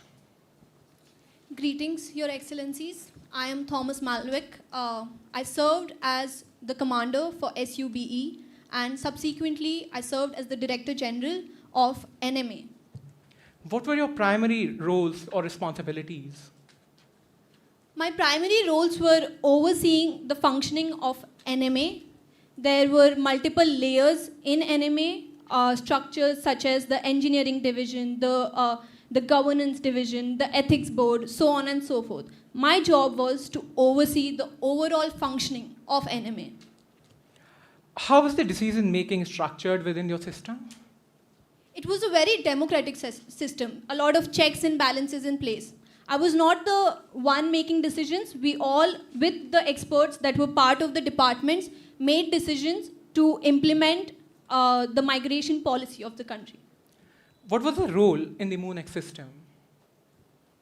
My role basically was earlier lobbying for the MoonX system with the country, and then we got the MoonX system to technologically advance our country's migration policy. Along with that, we also had human intervention to ensure that the same has been checked, and we do the same with due diligence. Yes. Could you explain your involvement in the technical aspect of the MoonX? I can't explain that because I had no involvement in the technical aspect. I was merely overseeing everything. I was administratively working. I am not an engineer. I am a diplomat, and now I've been given the responsibility to oversee SUBE and the NMA, and that is all I did. I had nothing to do with the technological part of it. She's your defense witness or? Certainly, Your Excellencies. She's your witness. Certainly, Your Excellencies. So, She's differing your views. sorry. She's differing your views, and what you are asking, and she's not giving to the same. Your Excellencies, she's establishing what the questions to put before the court regarding everything that involvement. What was the why was the MoonX system introduced particularly? So, like any country, our country also goes through the problem of migration, the problem of identifying documents and citizens, etc. of the country. So, MoonX system was basically introduced so that we had a technological advanced version to kind of identify the documents, to see who is part of the country, and kind of work towards the migration policy, the responsibility that was given to me by the cabinet. So I was just discharging the responsibility of the same. Your international migration policy system is inconsistent with the internationally accepted legal system, or different from that? Your Lordship, I was in charge of NMA. I was not part of making the policy as such. But overall, yes, it did kind of align with the international standards as well. How did the system generate its outputs particularly? The system was, of course, completely unbiased. It generated outputs based on the data set that it was fed. So it generated algorithmic outputs like most systems work. How were these outputs then used by the authorities? We use them to flag certain persons, and then furthermore we had human intervention to make sure there is no wrongdoing. So the system was actually a plus, and over that we made sure that human intervention is also there so that the duties are discharged. What is your understanding of the biased allegations? I believe that the allegation itself is biased. All I did was sincerely discharge my duties that were given to me. I have no hatred, nothing, no personal, nothing to do with the biasedness or anything. So I had no bias in the migration policy whatsoever. How were individuals of different origin treated within your system to your knowledge? There was no point of different origin. Our point was to see who is undocumented, whose documents are not verified. What their origin is has nothing to do with our system or the way we functioned. Our job was to implement the migration policy that was given to us by our government, and that is all I did. What level of control did you have over operations? All I did was oversee. Operations, basically, every department had their own work. My job was to oversee the overall functioning and make sure that the experts' opinions are taken into consideration. That is all. So when you say that you had the overall supervision, so your overall supervision was the sky was the limit? I worked, Your Excellency, I worked within the framework of the powers that were given to me and the responsibilities that were given to me. Sky can never be a limit in a democratic system, is what I would Was like. it within your organization or even beyond your organization? We were answerable to the cabinet as well, so there was checks and balances in place. So what my... Certainly, Your Excellencies. What was the process of transfer to the third country? The process of transfer was basically the people who were undocumented and then later verified to not be a part of the country were deported. What happens after the deportation was nothing to do with our institution. What was your knowledge regarding conditions in Noland? I had no knowledge about the conditions of Noland. There was no verified information that was given to me about what the conditions were. Certainly, Your Excellencies, Counsel submits the examination chief. The witness open for cross. Your Excellency, the counsel seeks to put certain evidence to the witness. This is Annexure 5 on page 57. If Your Excellencies can also be with me as I go through the card.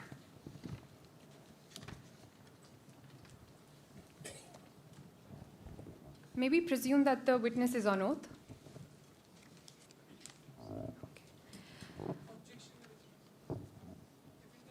I have not begun. The witness is Mr. Malvick. He has the right to be present in the court, but as an unsworn, because he himself is the accused. All right. I'm sorry, which document are you showing? This is Annexure 5 in the compromise, page 57. I just request that the timer may not start until... Chats extracted from the Yes. mobile phone of the accused. Exactly, the chats. These are chats that the accused has consensually given for the prosecution. Page 57. Page 57, that's correct. I request that the timer not start yet until I begin questioning. I'm referring to a specific page under the annexure 57.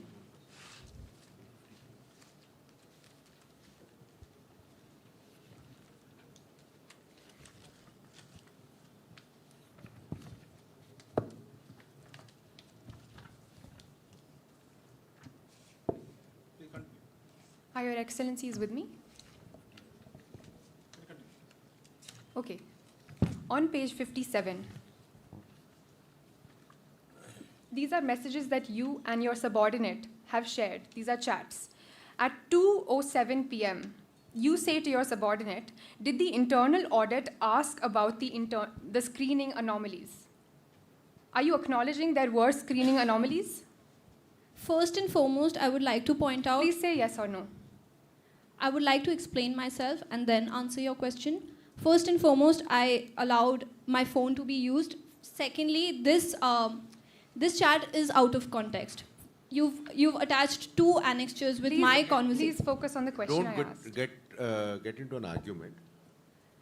Give an answer and then explain what it was. Are you acknowledging there were screening anomalies in MoonX? I cannot recall this conversation, but I put it before you for that exact reason. So there might have been some screening anomalies that All we right. discussed over text. Yes. You acknowledge these anomalies. You said you were sincerely making sure that these anomalies there are no anomalies at all. I'll quickly go through the rest of these chats. When you said, did the internal audit ask about the screening anomalies? You said not your subordinate said not directly, but they're circling around it. You say, fine, we'll be transparent, but we frame it clearly. Would you say this is a sincere approach to the internal audit that your own organization is running? Is this sincere?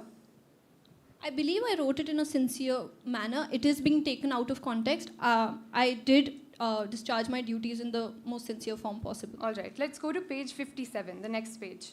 We are on page 57. Sorry, I apologize, 58, next page.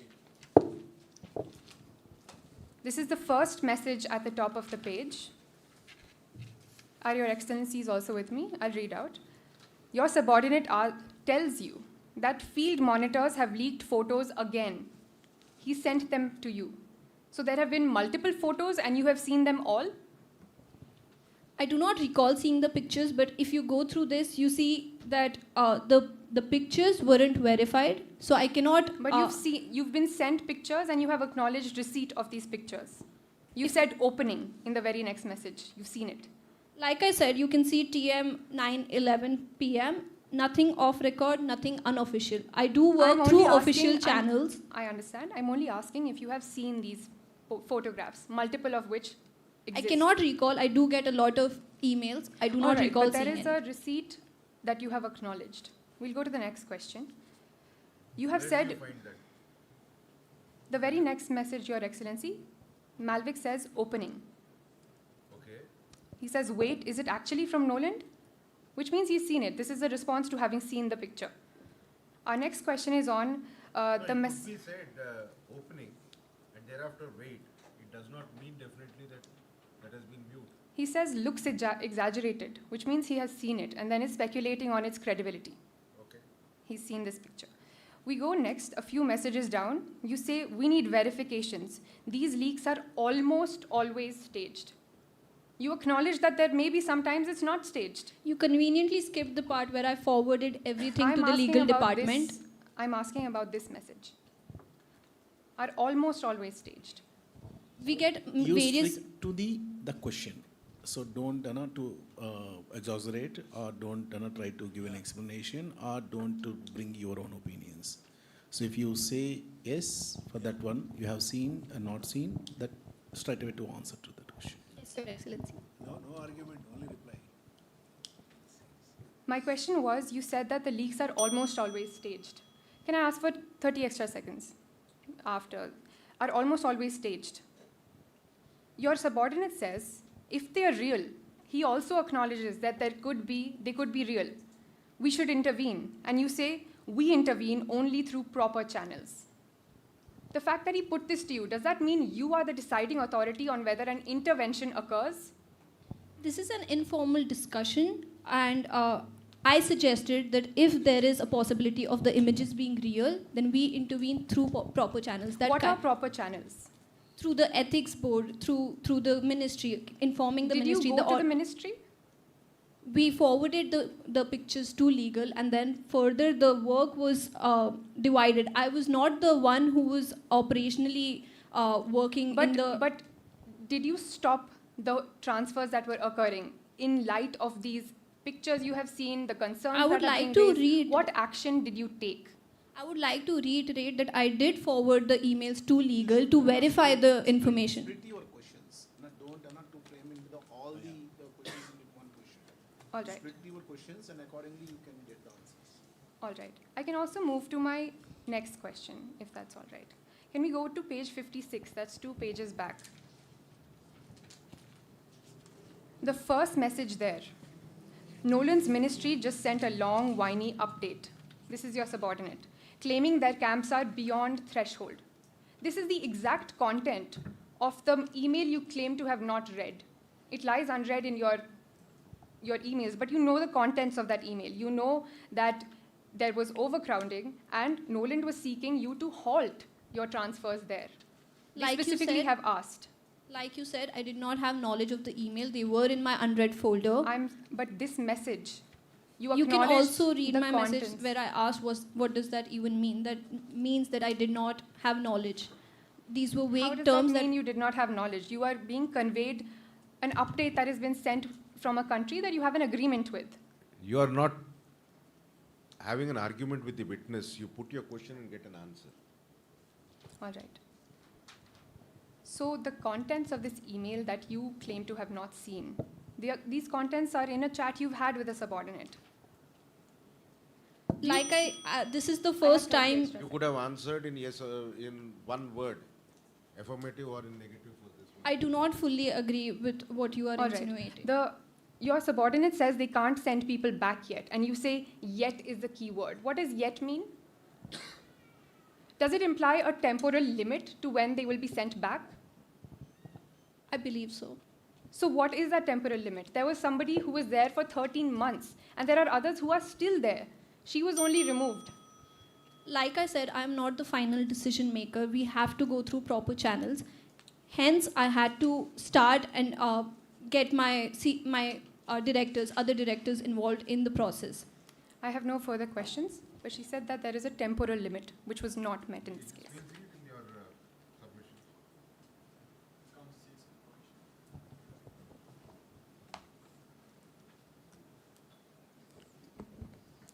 Good afternoon, Mr. Malvick. Good afternoon. I'll be asking you a few questions. Kindly answer as concise as possible, ideally yes or no. You were the Director General of NMA and the Commander of Sube, weren't you? Yes. Okay. No transfers, detentions, and identifications of all high-risk individuals happened under Sube and NMA? Yes. Yes. No transfer could occur outside that system. So the system alone was responsible for the detentions. Not fully. We worked under the ministry and we were answerable to the cabinet as well. So it was a part of a system, correct? Part of the system, Okay. yes. That system functioned under your command structure? The system had segregated work Okay. profile, Under not your command completely structure. under my command, but there were experts and You were other the head of the structure. I was the Director General That's of NMA.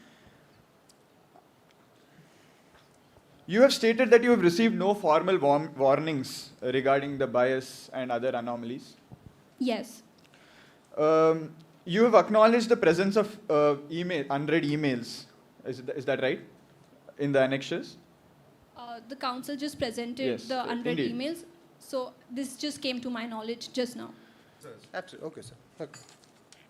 We don't want a commentary or significance to us. Absolutely, Your Excellency. So I'll move on to the next one. To be absolutely clear then, you have no idea of what has happened inside this system and its ability to scan migrants post 2021 because you were not within the system at all. Indeed. Okay.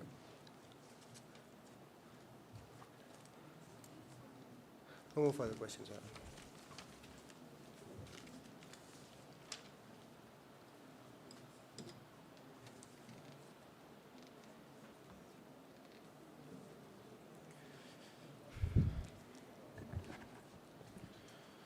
Good afternoon, Mr. Marcus. Good afternoon. I'm going to be asking you a few questions. Please be concise while answering them. You were the Minister of Home Affairs, correct? Indeed.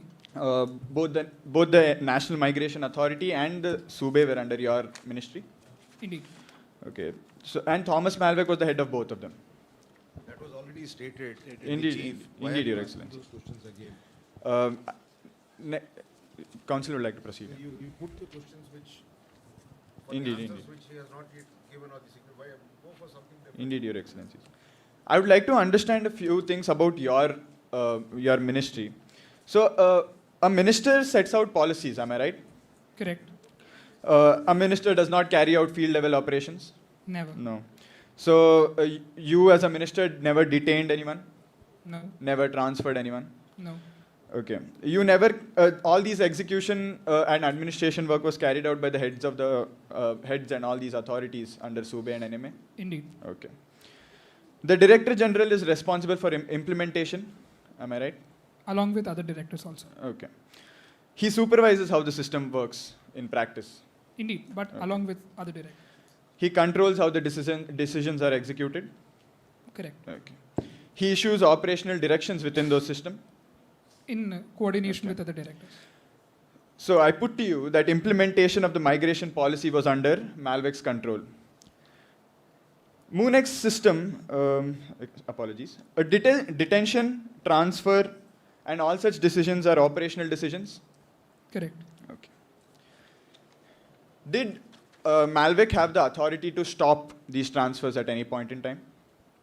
Depends on the decision which he takes along with the board. Did the transfers continue even after the bias was exposed? There was no bias that was exposed. There was no bias that was exposed.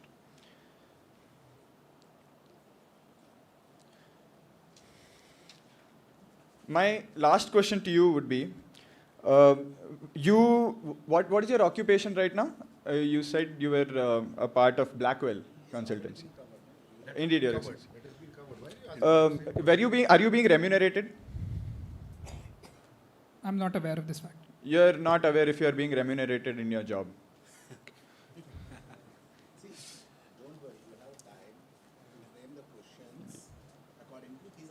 Indeed, Your Excellency. So don't come with any pre-questioning to Indeed, Your Excellency. So based on his answer, you have to reframe the question. Indeed. So accordingly, you will get the proper answers. What is the full form for AMGF, if I could ask? Automated Migration Governance Framework. Okay. The decision, as you said, the entire system, the NMA and the SUBE was taken under your ministry. Could you give us certain factors that you have considered while making such making SUBE? The factors are these classified things have information. come in chief. Okay. Indeed, Your Excellency. If you have not, if I was in your position, I would not have cross-examined or put these questions to the witness. There was just the first question, the answer had come very clearly, which neither the prosecution nor the victim, in my prima facie opinion, you have not taken note of it. If you had taken note of it, you would not have put these questions here. Apologies, Your Excellencies. That's it, Your Excellencies. Council is done with this cross.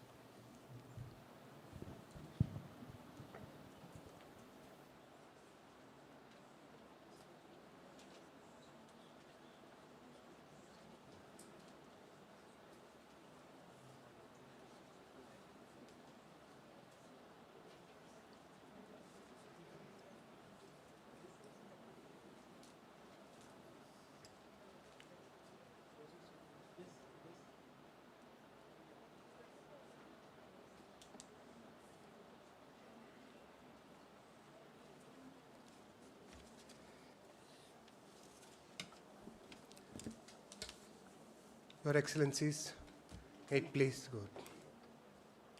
The prosecution has established throughout this trial that Thomas Malwick has committed crimes against humanity. We have seen a large range of charges and statements being brought to the forefront. I will try to give a rough roadmap of what I intend to do. First, I'd like to present the legal principles that we believe whose elements have met and which we were trying to ask during the majority of our questions. And second, the individual statements that were laid out and placed in front of us by those who were on trial. Sirs, there are three broad legal prongs under which we wanted to establish that Mr. Malwick is responsible for this large-scale action that has played out. Firstly, we believe that under Article 7, there are three rough prongs. Firstly, there is a contextual element. Contextual element is the basic threshold. If you do not cross it, there is no chance of the rest of the case to be built. It requires a basic civilian population being targeted in a very targeted way. We are going to establish that the contextual, objective, and subjective elements have been met by Mr. Malwick. We will then establish that Article 25, which is individual criminal liability, and Article 28, which deals with superior responsibility, are also met. We shall then finally state how he has no statutory defense under Article 32, Clause 1 and Article 33. This is the rough legal argument that we wish to proceed in front of this bench. May we proceed? Yes. The contextual element under which any person comes under crimes against humanity requires there to be a civilian population which is being attacked under public policy. It has to be a widespread and systematic attack, and there must be a relation between the accused attacks and his actions. All of these elements have been confirmed by prosecution witnesses 2 and defense witness 1, who have laid out how a certain community has been targeted from the beginning. You can look at the technical explanation, you can look at the bureaucratic explanation, it's the same. The second are the objective elements. Usually, if any one of these elements is there, is enough. Mr. Malwick qualifies for multiple of them. Well, Counsel, if I Yes, can sir. ask you, Absolutely. Your is Excellency. it not a duty of the state to remove the illegal migrants who have come within their state? Border control, Your Excellency, we are absolutely not against it. It is the effect of what we are talking about. If this was a border control measure, the prosecution would not have said any of these things. This is a proven fact across testimonies that have been provided, which we, like you said, we could not say could not ask them directly, but this is shown 1.8 extra times, sir, even if counting for statistical and sample size based issues, one specific population, regardless of even geography, will not be selected. And then you had this specific population belonged to which nationality? Froland, sir. One population and one ethnic group. And sir, the markers that our second witness said, these are markers of not just that they don't have documents. If you, like you said, sir, if it was about documents, then this entire issue goes out. But this was an issue about migration behavior. People who travel in a family in a certain way and go around this way, this is the kind of markers that the accused is introducing into the system. Which is why we said this went beyond normal border policy. This was a direct attack on a specific ethnic population. But at the same time, there were court release orders, etc., which have come in evidence. So that means the state was having all civilized measures which a legal framework the state should have had.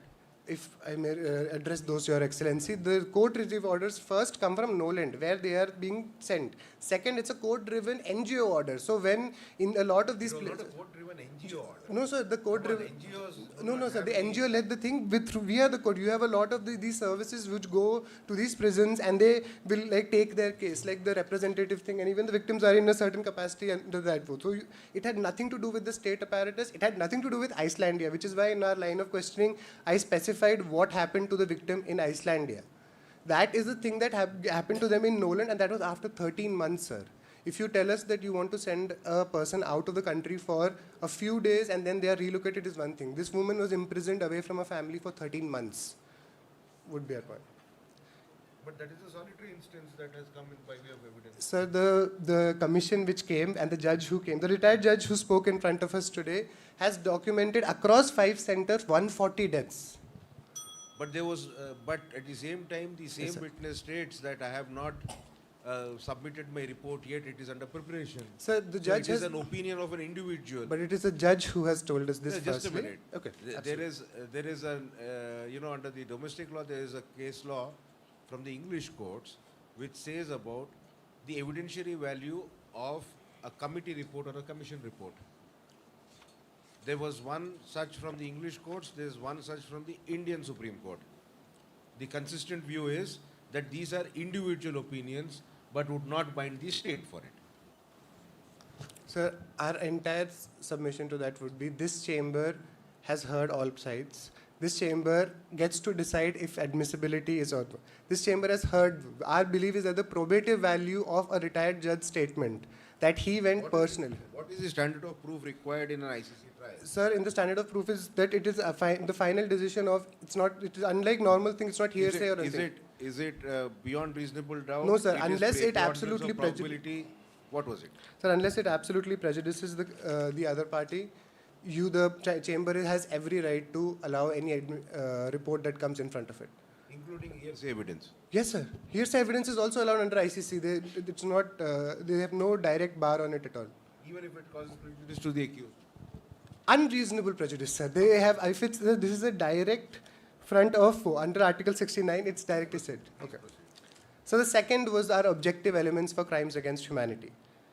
Here we have deportation, we have imprisonment, we have persecution and other inhumane acts. These are the general things under the Rome Statute. Deportation is proven by the displacement of a person with lawful documents. Someone with actual documents is thrown out is when the deportation charge comes into play. And then you had knowledge of the lawfulness and it was not based on any kind of permitted grounds. Secondly, imprisonment. Imprisonment includes imprisonment itself plus arbitrariness. You had somebody here who was taken inside a 3-day period. That is blatantly arbitrary and that's the prosecution submission. The persecution angle, we had the judge itself and all our clients, sir, and also Thomas Malway, and has said he was not aware of any bias on stage, which means that even if the report has not come, they are aware of it, that it has come in an informal capacity, which was also showcased by his chats. Severe deprivation and the photos that were being sent have showcased that the people in Noland were living in extremely pathetic conditions. They have been described by the victim itself, and Mr. Malvick was shown photos of his, which he cannot deny. Even though he kept saying that he has not opened the email, to which he is again talking about, he has completely accepted the fact that it happened, which also establishes knowledge. And the final subjective ground, which we have been trying to establish since the beginning, because the defense's entire point is, he had no knowledge, this is a bureaucrat who had no, and he had no intent. They have kept trying to say that, and they brought a character witness here also who said that this person has no animosity against everyone, he is simply following orders. It is not what has happened here, and that has been showcased in our written submissions, that has been showcased in the cross-examination. He was aware, he has accepted the fact, he has showcased, he has been shown chats, he has opened documents. And under the ICC, it is also very clear in Prosecutor versus Bemba, who while being acquitted, it was very clearly stated that if the superior has an idea and is aware that in the totality of circumstances, then intent can 100% be drawn in. And this is under Article 30, sir. Even if they say that the Article 30 threshold is not met, we have dolus eventualis, which we tried to introduce in the opening statement as well, which is reckless behavior, knowledge of what is going to happen. What exactly did Mr. Malvick think was going to happen when a certain program, he keeps changing it for 6 years, sends out only one group. He has done this repeatedly and now claims that he likes them as laborers. That is his extent of what he said. The final factors under which that they can seek any kind of statutory defense is under 32(1) a mistake of fact. Mistake of fact means that there is no reasonable assumption that you could have known something like this would happen. This is a deliberate system, Your Excellencies. No aspect of it has even been defended by the other side that he could not have known this would have played out in a certain way. Since 2021, he has been talking about a football match and joking about the lives of people. Throughout. This is on chat and on record. Yes, sir. That could be his personal comments in private. Absolutely, Your Honor. But he has also introduced it himself. He is giving us his personal chat where he is dealing with this in such a light way. These are annexures that he himself gave. In his own chats, he is talking about football while being called that accused of crimes. 30 seconds, being accused of crimes against humanity shows the callous attitude that he carries about Frolandians. His own employees said, this is impure stock. They are not supposed to be with us. This is the language of a person in charge of a migration policy. Then the results are extremely affected, sir. If we look at Annexure 5, the entire chat text. Absolutely, Excellency. What your colleague had pointed out was one or two chats from the entire thing. But if we read it as a whole, we don't find something which is incriminating there. If I can get a little time to respond to that, Your Excellency. Give me 1 minute, Your Excellency. The chats on their own, which is something that the accused said on the stand too, are being read in a certain way just to prove a point. But the reality is they have to be read in the context, sir. The context of when they are being sent to him. He is being sent. Counsel, we find that it is pick and choose policy, that you are picking up some portion of the chat and trying to input it there. Don't you agree with us that the entire chat should be read as verbatim, as a completely a single document? I humbly disagree partially with Your Excellencies. I believe we can read the entire document, read it in the context of when he is sending it. If he was sending it before this the framework is there, I would just consider him a normal bigoted man.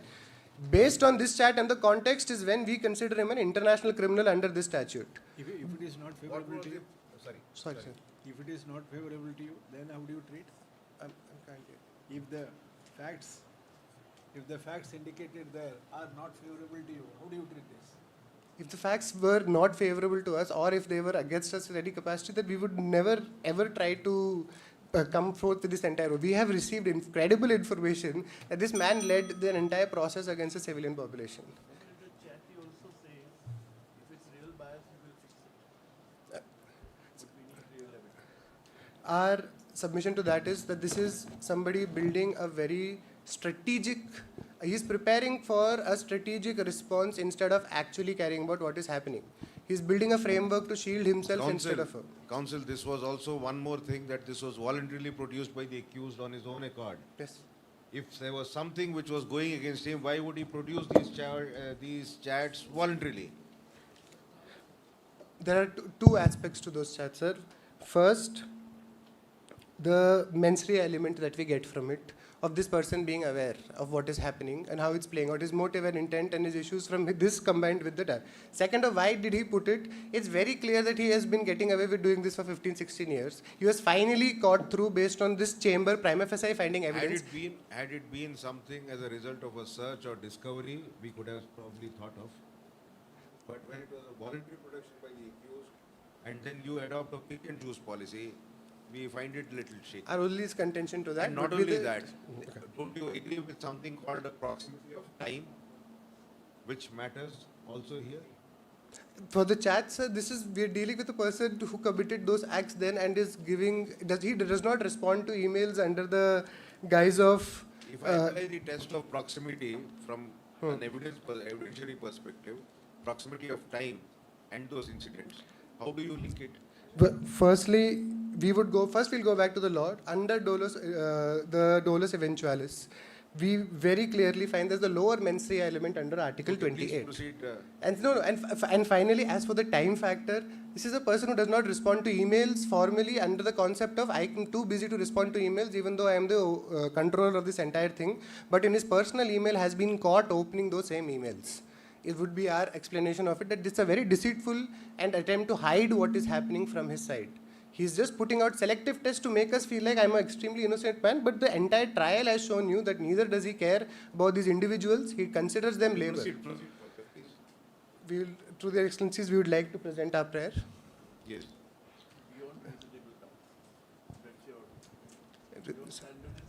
Beyond reasonable doubt, but there's the lower mens rea element under 28 under dolus eventualis. This was also confronted by the courts, this same court under ICC in Lubanga and Katanga. Wherefore, in light of the issues raised, the arguments on merits, evidence supplied, and authorities relied on, we most humbly and respectfully pray that the accused Thomas Malvik did commit crimes against humanity under Article 7. He is individually criminally responsible for the acts committed by him in planning and ordering the attack under Article 25 and Article 28. And finally, Thomas Malvik cannot plead mistake of fact and has no statutory defense under Article 32 or 33 and must be convicted by this trial chamber, all of which is respectfully submitted on behalf of the prosecution.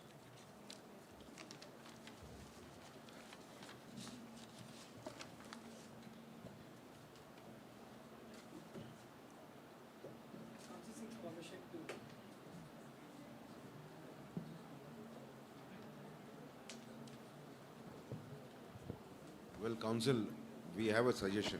Indeed. Subject to what the other members of the bench would say. Indeed. There have been certain submissions made by the prosecution. Indeed. Right? Indeed. So, we would request you not to indulge in repetition of it. If Indeed. there's anything more to supplement, Indeed. do that, and you can formally say, I adopt those submissions. Indeed. Okay? Indeed. So that, for that, just because you had a shorter submission, we will not mark you or put you at a disadvantage for your marking, please. Indeed. Okay? Much obliged. Much obliged. May I proceed with the closing? Much obliged. A very happy afternoon to members of the chamber. May it please the Honorable Chamber. Your Excellencies, let us imagine this one scenario at our hand. One family, a husband, a wife, and 3 children, enter a country legally. Valid visas, valid passports, valid medical insurance, valid documents. They are settled there, they have come for work. There is one sole breadwinner who is the husband. We are aware of those facts which has come in evidence. Indeed, indeed. Now please proceed with your submission. Indeed. I would just like to say with respect to the prosecution's reliance on Annexure 5 with the chats, the counsels for victims would like to place the reliance on Annexure 4, which is the 100 emails. In there are 200 emails. Your Excellencies, one is by a senior systems engineer in Sube. He tells Frollandians are being disproportionately flagged by the system, and there is bias inherent. Email 2 says Nolan's detention facilities are overcrowding, and we need to do something about it. Mr. Malvik on the stand told that they are unread emails and therefore tried to plead ignorance. Your Excellencies, when a Director General of the National Migration Authority and the Commander of Sube, when Moonex is under his authority, can he plead ignorance to his official emails? Under Annexure 3, under Annexure 3 in the agreement, they have clearly mentioned that he is the point of contact. In his official email, it is sent to his capacity. Now, when the bias was inherent, why did the accused not stop it? When Mr. Marcus Welt was examined on the stand and asked if this was stopped, he said no. According to the undisputed facts as well, all these transfers and migrants happens from 2021 to 2024. This also was the case with Ms. Laila Feroz, who was the victim witness too. Even with the commission, which was ordered 3 years ago and who was presided by the judge, who was the victim witness 1, he also said that he visited the facilities, understood the deplorable conditions at hand. Now, when the MUNIX system bias has been flagged in 2020 to the commander, why did he not stop it? He himself testified that he was under operational capacity of MUNIX. Now, when that happens, he had the authority to stop it. When bias is inherent, he did not stop it. Therefore, he has full knowledge of the fact that it was operating under bias and he did not stop it. Counsel, do you use a mailbox called Outlook? Indeed not, Your Excellency. Okay. Whichever mailboxes that, format that you use. Indeed. Unread does not mean that you have not read it at all. Indeed. Probably I receive an email, I have read it and I have marked it as unread, so that it is there for me for the future to again read it, whatever. Indeed. Right? Indeed. Do you want to elaborate something on these lines? So what I would like to say is, if Your Excellency is suggesting that Mr. Malvick had information of it, then he had to stop it. So isn't it is further proof on him, or the burden is squarely on him again to say, okay, I read the emails, I acknowledge that there is overcrowding in the detention facility, I acknowledge that there is bias inherent, but I still continue with it. Ms. Leera Danwick also testified to the same. She's also supplementing to the emails. Now, if we are under the assumption that he did not read it, then again he is liable. If we are again under the assumption, as Your Excellency stated, that he did read it, he is again liable. This clearly states knowledge, which is under Article 7(1)(h) of Prosecution. The example that I gave you, probably this can have some lingering suspicion towards his guilt. Indeed. Right? But suppose if he has really not read it, because if I go by Annexure 4, it talks about select unread emails. Indeed. Of 1400 emails extracted from his personal phone. Indeed. But those are select. Indeed. It could have been all 1400 also. Indeed. Why sampling again there? If the council can submit it in two ways. One is, I would like to place a slight reliance on Annexure 5, which are the chats. There he has implied acceptance. He, as my co-counsels from the prosecution stated, he's accepted to the fact that he's seen the emails. First point. Second point is, when testified on the stand, the counsel says, I have no formal or direct knowledge. He does not deny the fact that he has indirect knowledge. Ms. Leera Danwick on stand testified to the fact that she had warned him thrice. One by writing and two by word of mouth, while staying in emails, while staying in meetings. When Mr. Malvick came to know that such a thing was happening, when his own internal audit placed reliance on the fact that there is the RSM2 factor, which is flagging for Hollandians for 1.8 times more, why did he not stop it? He had full knowledge of the fact. Even if 100 emails are considered, because of his official capacity, let's assume that he might not have read it. There are 1,400 emails, granted. He had knowledge. He cannot deny knowledge specifically on the fact that it was not directed to me, even though it was. And if he was so concerned about the legality of the process of MUNIX, then he should have said, you know what, I have knowledge, I will make sure that there is no bias towards anyone. He should have removed the factors. When the factor was removed, it was shown that it was still 1.3 times more. That is still more than the one factor which prosecution one witness, the expert witness, testified. The counsel would like to submit that this proves knowledge of the accused in the case, that he knew Hollandians were being flagged by MUNIX system, he knew there was bias inherent, and he did not make any effort to stop it.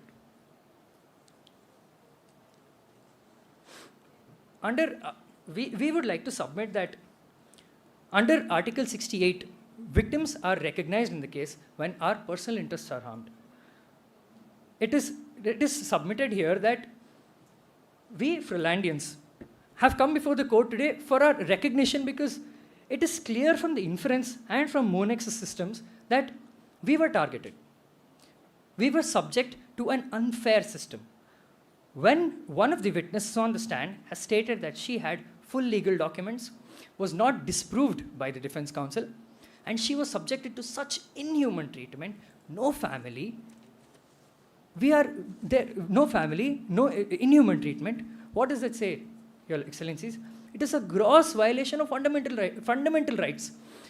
There are several conventions, the UDHR, the ICCPR, which says right to life and liberty, right against torture, which is Article 3 of the Torture Convention. Gentlemen, Indeed. UDHR is a declaration.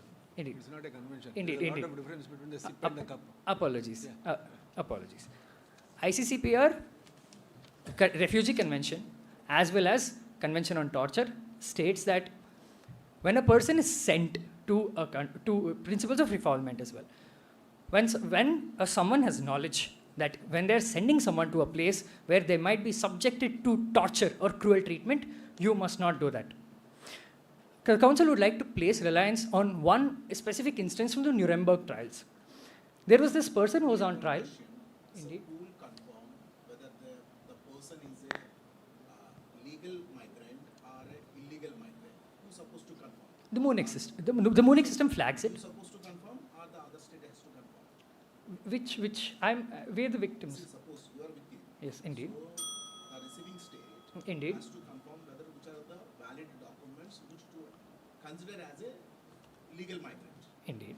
Okay. Indeed. So which are all the documents not required? Indeed.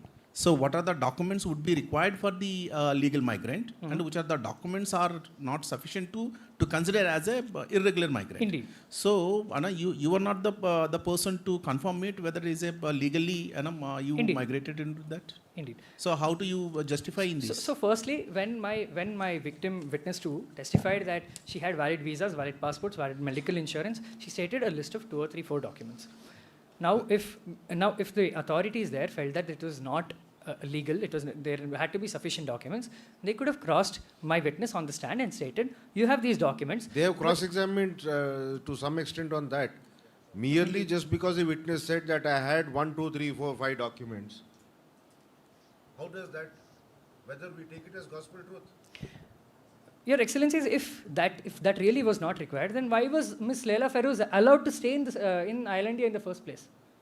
When she entered Islandia, she mentioned she entered Islandia legally. That's why they consider it as an illegal migrant. Indeed not. If she was considered as... Just because a person has entered and is living in a particular country does not mean that the person was a legal migrant. There could be various ways and means of entering a particular country. Indeed. She stated that she... You have to deal with this, otherwise you will not cross the hurdle of 7-1. Indeed. So she stated that she crossed the border, she crossed through the borders of Islandia. When someone is crossing through the borders of Islandia, when there is such a system in place called border governance, AMGF is in place, NMA is in place. When she passes through such strict conditions which are already imposed, that means that she has entered legally, Your Excellencies. When she is flagged later... That could not be the presumption. That could not be the presumption. Okay, you later try to examine this position. There's a domestic legislation in India by name the Foreigners Act. Indeed. Just look at one of those trials and see what sort of evidence would have been led if a person has entered into a particular country. Indeed. In the context of few other orders that have been passed under that. Standard of proof there. Indeed. Could the council request an extension of 1 more minute to finish? Half a minute. Indeed. The council would like to just state one instance from the Nuremberg trials. There was this one person on trial called Baldur von Schirach. His entire submission, he was responsible for deporting Viennese Jews to concentration camps. A major principle that was held for his conviction was that he had noticed that when he subjected such Jews to concentration camps, they would be harmed. In the same case, Mr. Malvik knew that people who were flagged by Munich authorities were sent to Noland, and they would be subject to such deplorable conditions, and therefore he had knowledge. And hence we classify as victims, and therefore we seek reparations under Article 75 for the harms caused to us because of the virtue of the fact that we were Finlandians. Your Excellencies, can the council move on to the prayer? We have gone through it in the memory. Indeed, we have the memory. You can come. Okay. Much obliged. It was an honor arguing before the bench.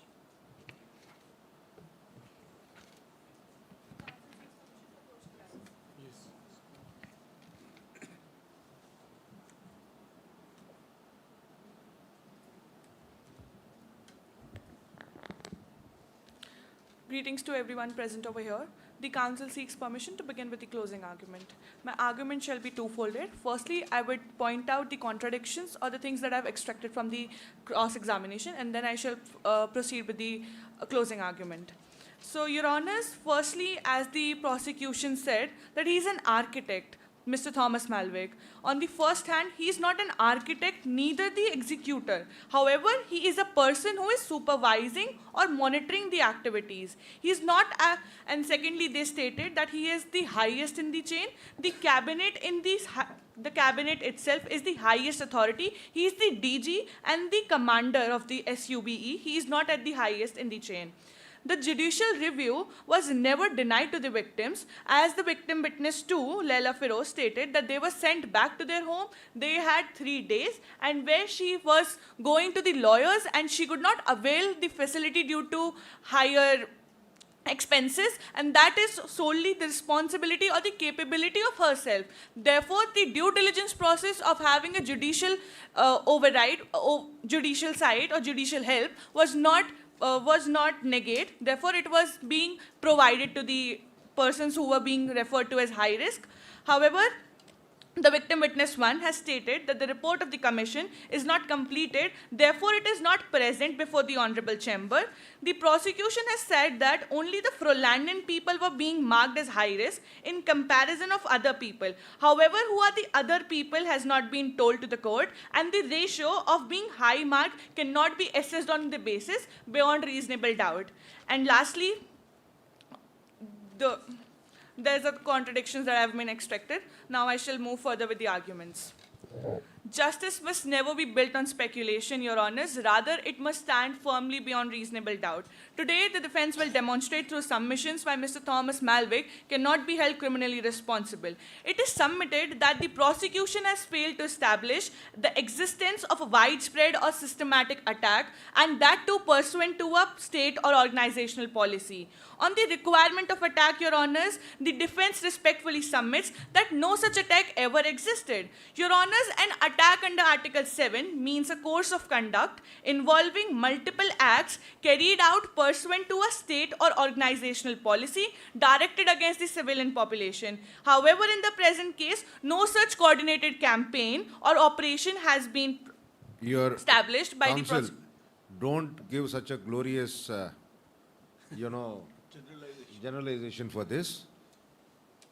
Neither the prosecution or the witness has caught hold of this particular one statement from your witness number 2, the minister. Indeed. He has, in the answer to the first question posed by you in chief, he had stated very clearly, I appointed the accused in this position because he will listen to me. That itself was an answer which would cast the entire cloud on this case, making this person the kingpin, including the minister. Could you please rephrase your question so that I can answer to that? The witness number 2 had very clearly stated that I appointed the accused as head of this organization because he would listen to me and act as per his advice. Indeed, Your Honours, as you... So there was something much beyond in terms of preparation. There was much more prior meeting of minds there. Indeed not, Your Honours. However, in the present case, the accused, Thomas Malwick, was appointed as the DG and the commander, which had the responsibility of overseeing the implementation. Unfortunately, your witness stated, I appointed him because he would listen to me. That does not, Your Honour, that does not amount that he would listen to him, so that he is attributing to the discrimination towards the Frolandian people. But that casts a big doubt here. Anyway, proceed. Shall I proceed with the argument?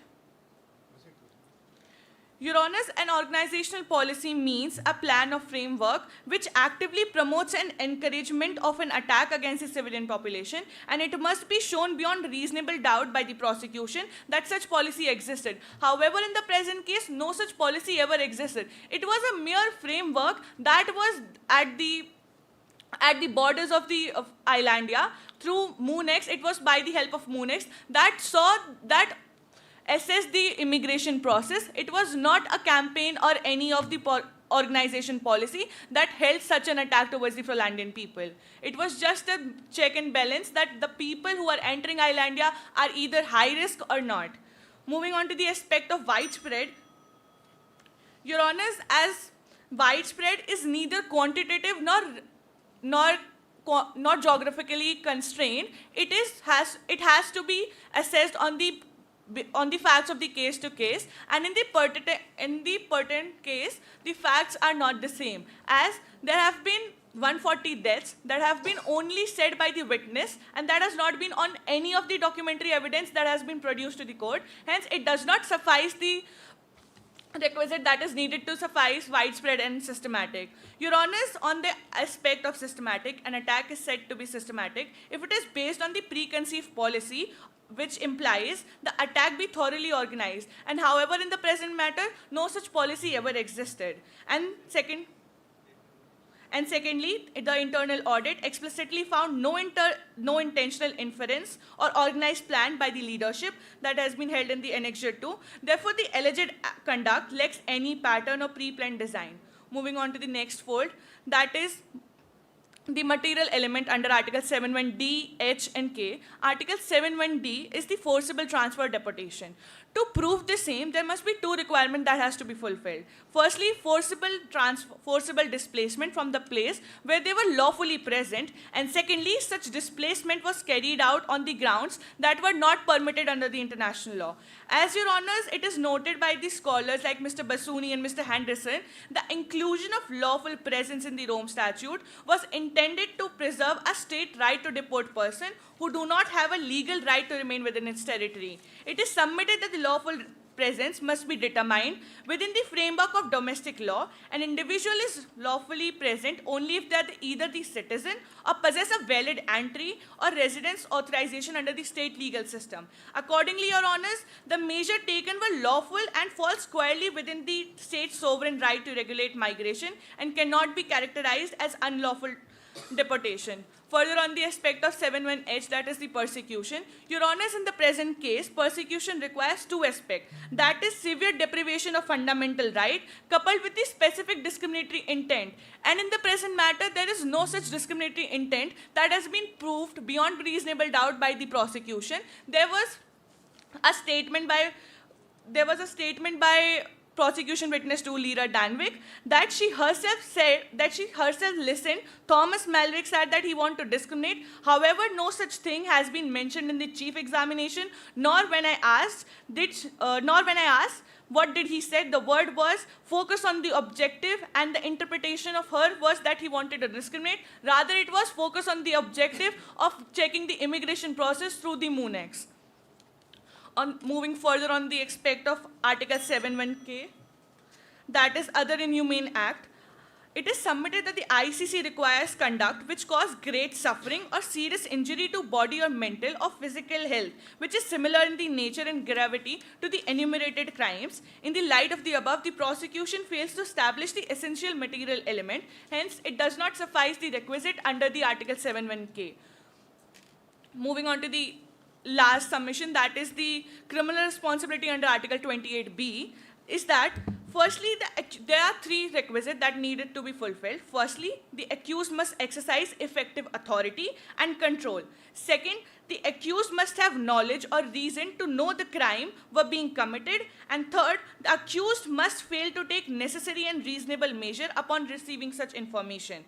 In the present case, none of these requirements have been fulfilled. First, the effective control required the material ability to prevent or repress. However, in the present case, Mr. Thomas Malwick does not have the material ability to stop such crimes. Even in the course that he wants to stop anything, he must have some knowledge or the proof that can be reliable and that can be sent to the higher authorities that there is something which is wrong in the MOONX, then only can that shall be stopped.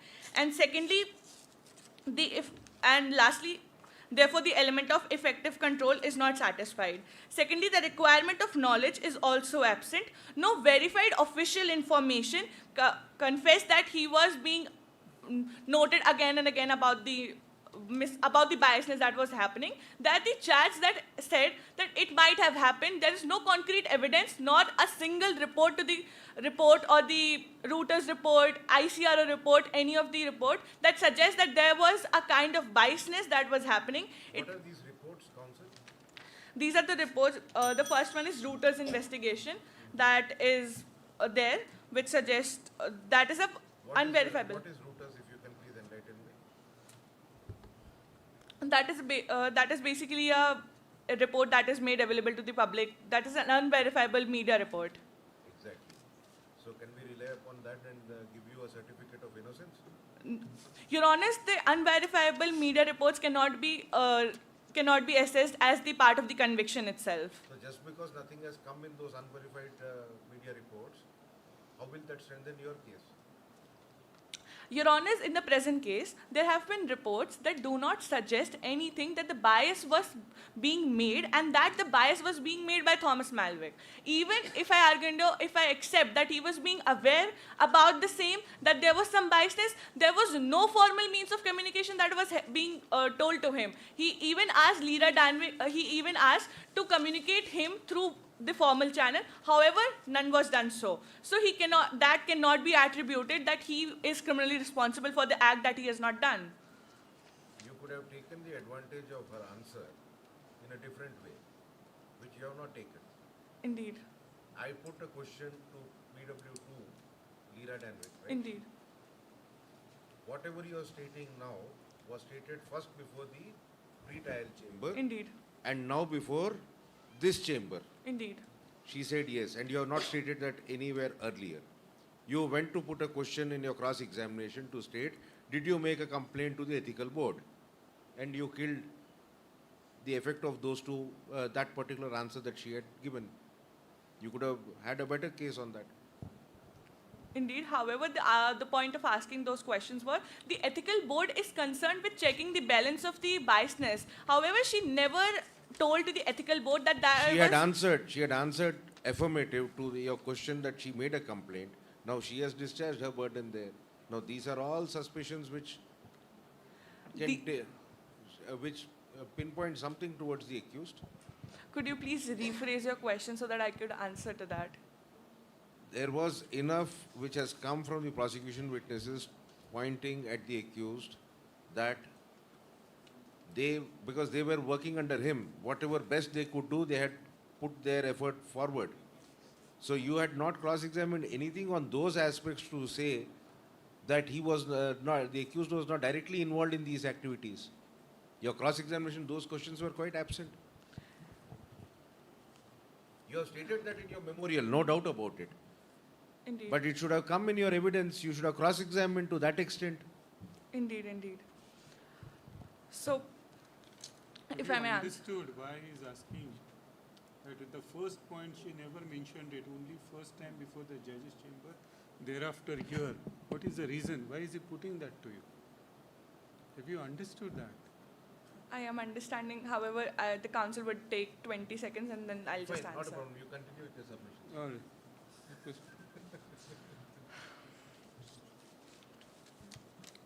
Lastly, there was no failure to act. On contrary, whenever the concerns was raised, Mr. Malwick expressly required that such information must be verified through proper legal and institutional channel before any action could be taken, as reflected in the scholarly commentary, including Shahbaz. Civilian superior liability does not arise merely because a superior was notified. The information must be sufficiently reliable to trigger a duty of act. Here, the same is sufficed. Hence, the liability under Article 28 is not met by the prosecution beyond reasonable doubt, and the council shall proceed with the prayer. Yes. Sir, prayer we have sent in the memorial. Let them. We did not ask the victim also to present.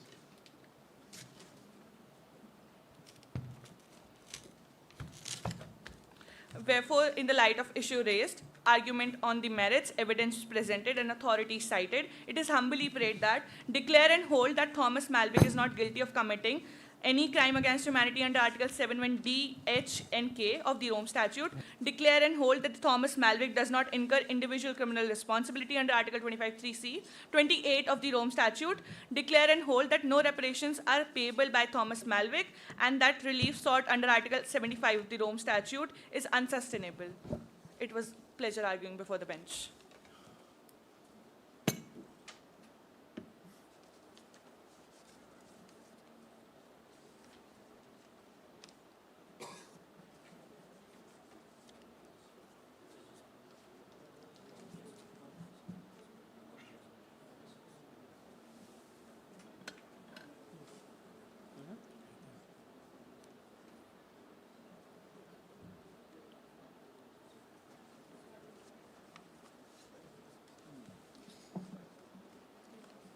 Shall we write? Yeah. Yes, we'll go. Yeah. We'll come back with the results later. Yes. Have your lunch.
Participants are requested to have lunch.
Good evening, esteemed guests, ladies and gentlemen, and our wonderful audience.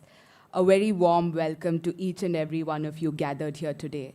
I am Lekhana Mutaka, and along with me is Pranavi Siddhartha, the student conveners of the organizing committee of the 11th edition of Symbiosis International Criminal Trial Advocacy Competition, SICTA 2026. It is with immense pride and joy that we stand before you this evening with our celebration of commitment and legal brilliance. We began this journey 3 days ago with the auditorium filled with anticipation, determination, and the quiet buzz of minds preparing for a challenge. Today, we find ourselves surrounded by memories of fierce advocacy, long nights of drafting, the clink of courtroom gavels, and most importantly, the spirit of collaboration and competition that defines SICTA. This year's edition has been nothing short of phenomenal, a true testament to the passion and perseverance of every participant. This year's edition has been a true spectacle of talent. As we arrive at this culminating moment, the valedictory ceremony. As we gather to celebrate the efforts and achievements of the past few days, we are deeply honored to be joined by some of the most distinguished figures in the legal fraternity, whose presence elevates the ceremony and adds immense value to SICTA 2026. Our illustrious dignitaries on the dais today are our chief guest, Honorable Mr. Justice Arun R. Pednekar, Sir, Judge, High Court of Bombay. Our guest of honor, Advocate Dinyar Jalnawala, Sir, Advocate and former visiting faculty, University of Brunel, London. Professor Dr. Shashikala Gurpur Ma'am, Director, Symbiosis Law School, Pune, and Dean, Faculty of Law, Symbiosis International Deemed University. Advocate Sampath Bulusu, Sir, Convener, SLSP Alumni, and Advocate Shravantarya Tandra, Sir, Advocate, High Court of Karnataka. We're also joined off the dais by our final rounds judges, Professor Dr. T.R. Subramaniam, Sir, Dean, School of Legal Studies, CMR University, Bengaluru, Mr. Umashankar Yedla, Sir, Joint Secretary, Legal and Treaties and International Law Advisor, and Advocate Percival Bilmoria, Sir, Senior Advocate, Supreme Court of India. It is with great joy that we welcome you to the valedictory ceremony of the 11th edition of SICTA 2026. It is now my honor to introduce you all to Professor Dr. Shashikala Gurpur Ma'am, Director, SLS Pune, and Dean Faculty of Law, SIU. Professor Dr. Shashikala Gurpur Ma'am is a renowned legal scholar, academic leader, and a practitioner with over 33 years of distinguished experience in teaching, research, and institutional development. Since 2007, she has served Symbiosis Law School, Pune, as Director and Dean Faculty of Law, Symbiosis International Deemed University, leading the school to national prominence and successful replication in Noida, Hyderabad, and Nagpur. And she continues to shape contemporary legal thought and education internationally. With great pride, I would like to invite Professor Dr. Shashikala Gurpur Ma'am to deliver the welcome address.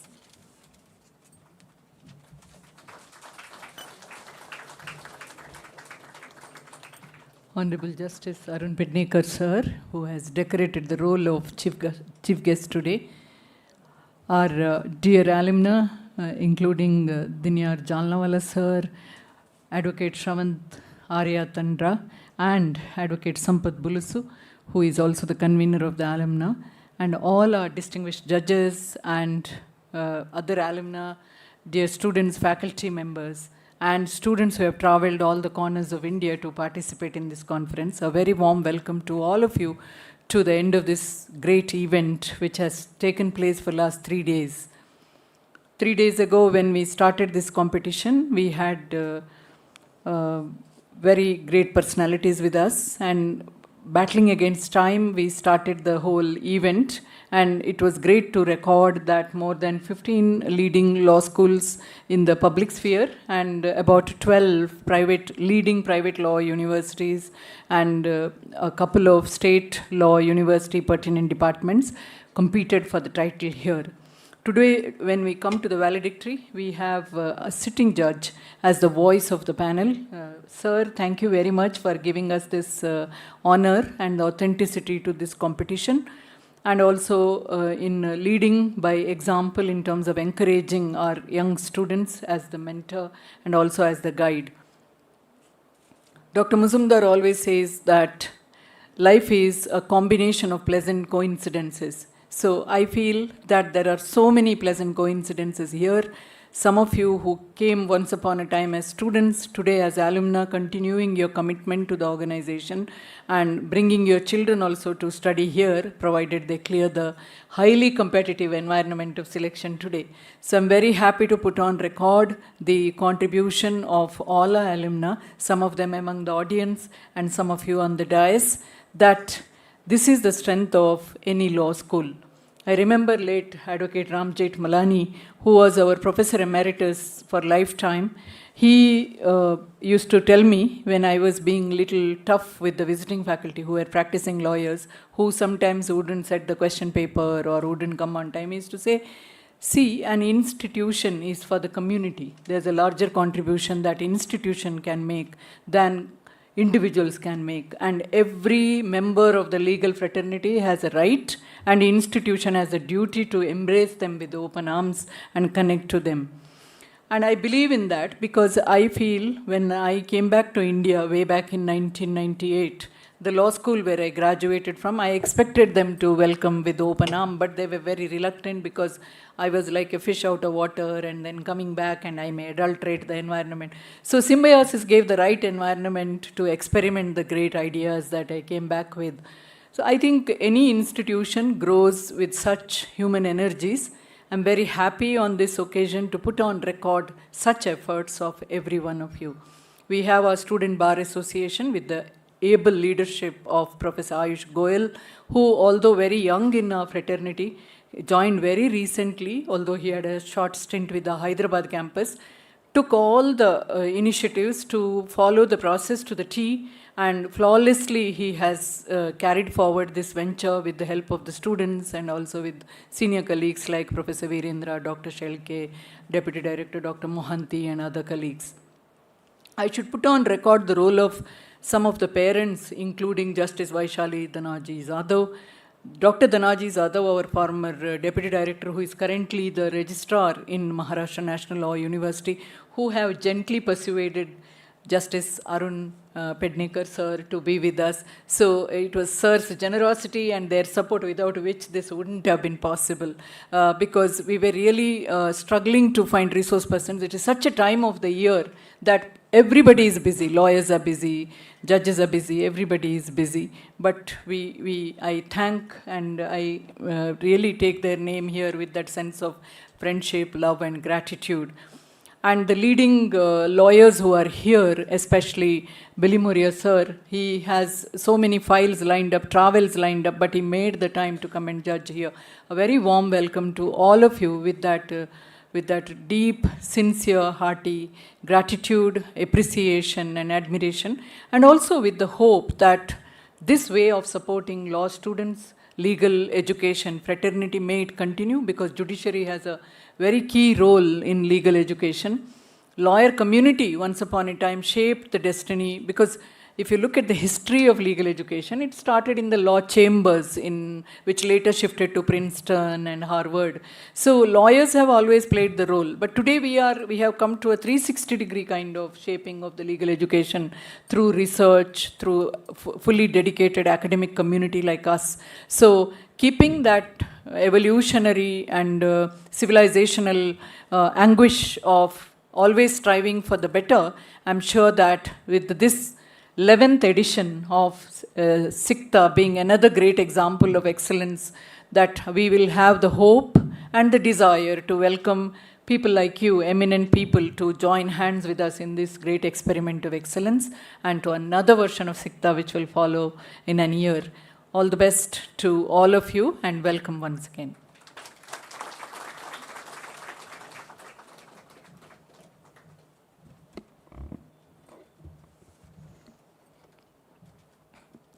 Thank you, Ma'am, for your insightful address. I now invite Dr. Shashikala Gurpur ma'am to felicitate our chief guest, Honorable Mr. Justice Arun R. Petnekar sir, with a Puneri Pagdi, Shrifal and shawl.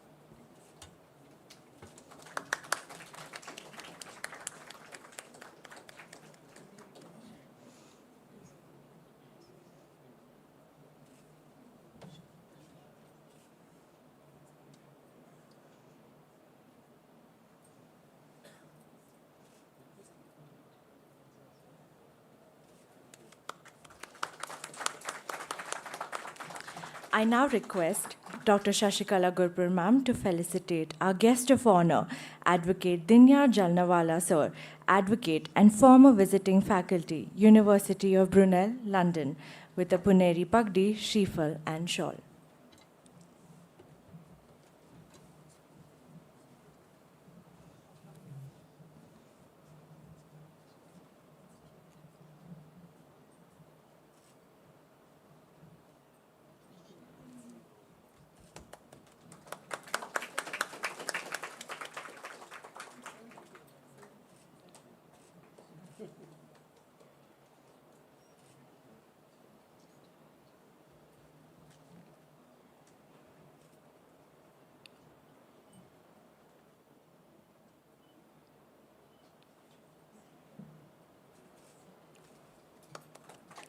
We would also like to felicitate Advocate Sampath Bulusu sir, convener SLSP alumni, with a Puneri Pagdi, Shrifal and shawl.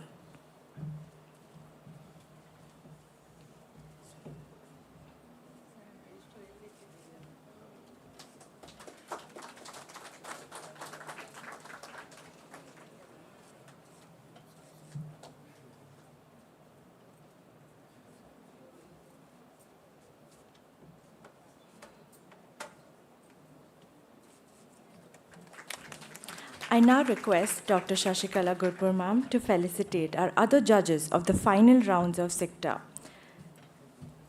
Down.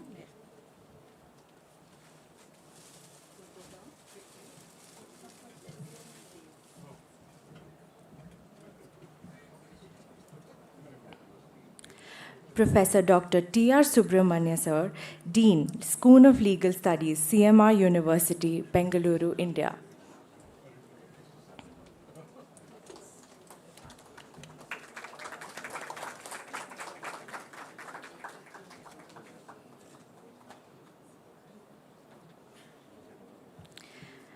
Mr. Uma Shankar Yedla sir, Joint Secretary, Legal and Treaties and International Law Advisor.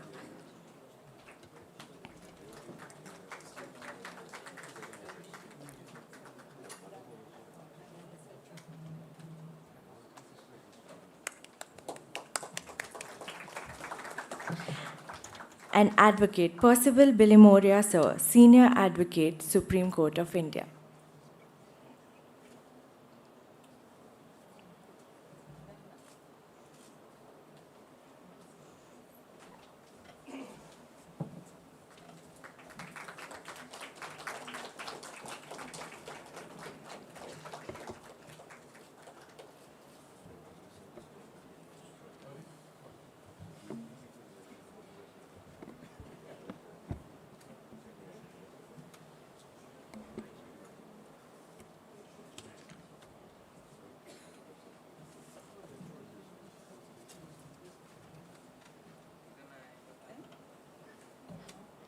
Thank you, ma'am.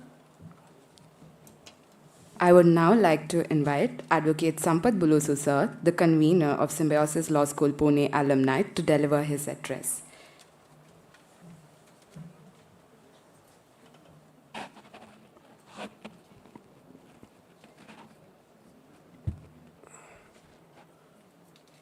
Respected Chief Guest for today, His Lordship Justice Petnekar.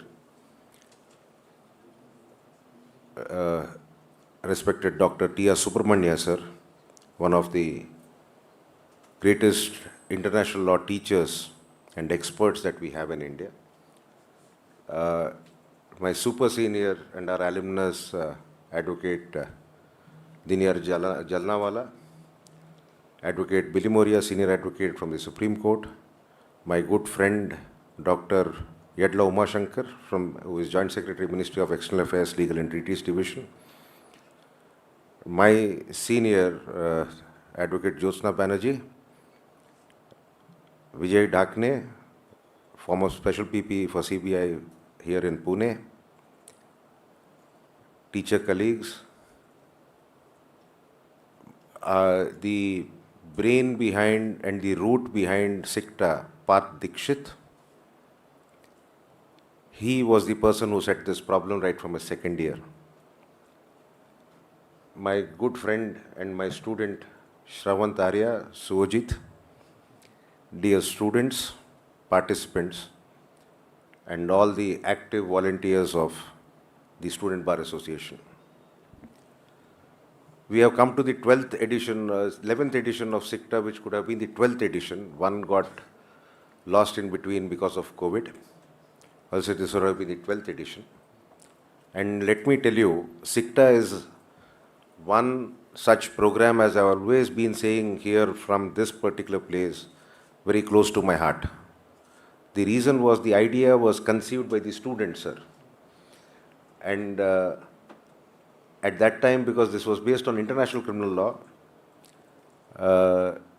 it was first of its kind. Of course, there was one under the Rome Statute for an international criminal trial advocacy competition, which had gone to one of the national law schools. My alma mater, that is Symbiosis Law School, had bid for it, could not get it for certain reasons, which we feel is unjust. I would be very open to say. It had gone to one of the national law universities, but the students did not leave any stone unturned. We said we'll coin our own program. And from that day, we had the first edition, which was inaugurated by Justice J.A. Patil, one of the finest judges, who was a district judge in Pune, later judge of Bombay High Court. Patil sir had inaugurated this program from this very hall. And then the journey continued. And the unique feature is, sir, majority of the judges who have come from the preliminary rounds till up to semi-finals most of us are our own alumni. So we have a mini alumni meet too. Along these, earlier it was 2 days and now it has gone to 4 days. But most of us are all here with the same enthusiasm. And most of them were active people in the Student Bar Association too when they were students. So when they come here, they forget the fact that they have graduated, but they still do the running around the way that they could. In absentia, I forgot to mention about Nitin Kumar, who was a student turned faculty member, and he was an active SBA member during his days, which was called the Moot Court Association those days. So this is how the history is, and having been attached with this program in different ways, it has worked this beautiful way. Of course, we were planning for one more different moot too, which we'll announce sometime after we formally get a nod. But we'll have something of that sort from the alumnus. Coming to the trial advocacy or trial courts, this is a message to all students. Most of you have done moot courts. Most of you, on account of the live streaming that you see of court proceedings, would see how matters are conducted before the constitutional courts, be it appeals or be it original proceedings like writ petitions, etc. Live streaming of district courts have started in Gujarat, but they don't conduct the whole day for some technical challenges that they have, but it is there in almost all the principal district judges' courts.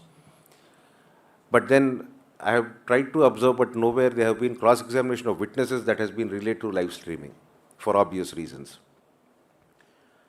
So I encourage students to, dwell deep on trial advocacy, be it a civil trial or a criminal trial, because the entire case would rest on the evidence that you have led and the witnesses that you have examined. Let me tell you, if you really are interested to see more, I will suggest certain readings for you. there's a book called The Alipur Bomb Trial by one of the advocates who was part of the defense team, Bijoy Krishna Bose, BK Bose. It's a verbatim, record of the entire Alipur bomb trial where Arvindo was one of the accused. It was a sensational trial. I have uploaded that particular book, which is out of print, on archive.org. You can search for that title, you'll definitely get it. Please read it. Similarly, there's also one more very old trial, which is known as Trial of Nirmal Kanta Ray, which was also from, in Calcutta. The trial was conducted by Norton, one of the veteran barristers, noted barristers from Madras High Court, who then moved to Calcutta, along with C.R. Das, Chitranjan Das. There are two trials of Nirmal Kanta Ray, which was known also as the Chikpur murder case, where one of the police inspectors those days during the British rule who was murdered. You will have the entire trial, the cross-examination of the evidence of all the depositions of all witnesses. If you come to the later part, post-independence, I would urge students, you will come across Anant Chintaman Lagu versus State of Bombay, AIR 1960 Supreme Court, page number 60. Yes, page number 500. It's 1960 Supreme Court, that's in AIR, it's page number 500. This is a judgment which was rendered by three eminent judges, Justice Hidayatullah, Justice S.K. Das, and Justice Sarkar. Justice Sarkar gave a dissenting judgment, while the other two judges gave a judgment wherein the death sentence of Anant Chintaman Lagu, who was a medical practitioner from Pune, was convicted to death. Later, of course, the death sentence was commuted to life imprisonment. And this entire file, if you really want to take the pain to look at it, the National Archives of India has the mercy petition files which have been uploaded to online, which is available on their online repository called Abhilekh Patal. I had downloaded the entire copy running into some 16 to 17,000 pages, which has the entire paper book from the Bombay High Court. And this was a case where it was alleged that this doctor had was the caretaker for an elderly lady. One unrecognized poison was administered to her, and then subsequently after she died, he misappropriated her property. But then Justice Hidayatullah and Justice S.K. Das had said that, yes, convicted this person for murder and confirmed the death sentence. Whereas Justice Sarkar took a view, minority view, to say, and where you get many of the facts which are not contained in the majority judgment, as to why he should be acquitted and why he should not be convicted for the offense of murder. Subsequently, when this mercy petition had gone before the Supreme Court, Mr. B.N. Datar, who was the Home Minister at that time, Minister of State for Home, he has written a beautiful 20-page or 25-page document as to say that how, basing on not only on Justice Sarkar's judgment, but basing on the evidence that how this person could not have been convicted for murder, and therefore, because that doubt exists, the death sentence should be commuted to life. The entire paper book is there. If you really read, you will find various facets of cross-examination. Please take a look. Create a login ID, which is it's free on Abhilekh Patal. If you look for Anant Chintaman Lagu under the head of Ministry of Home Affairs, you will find it.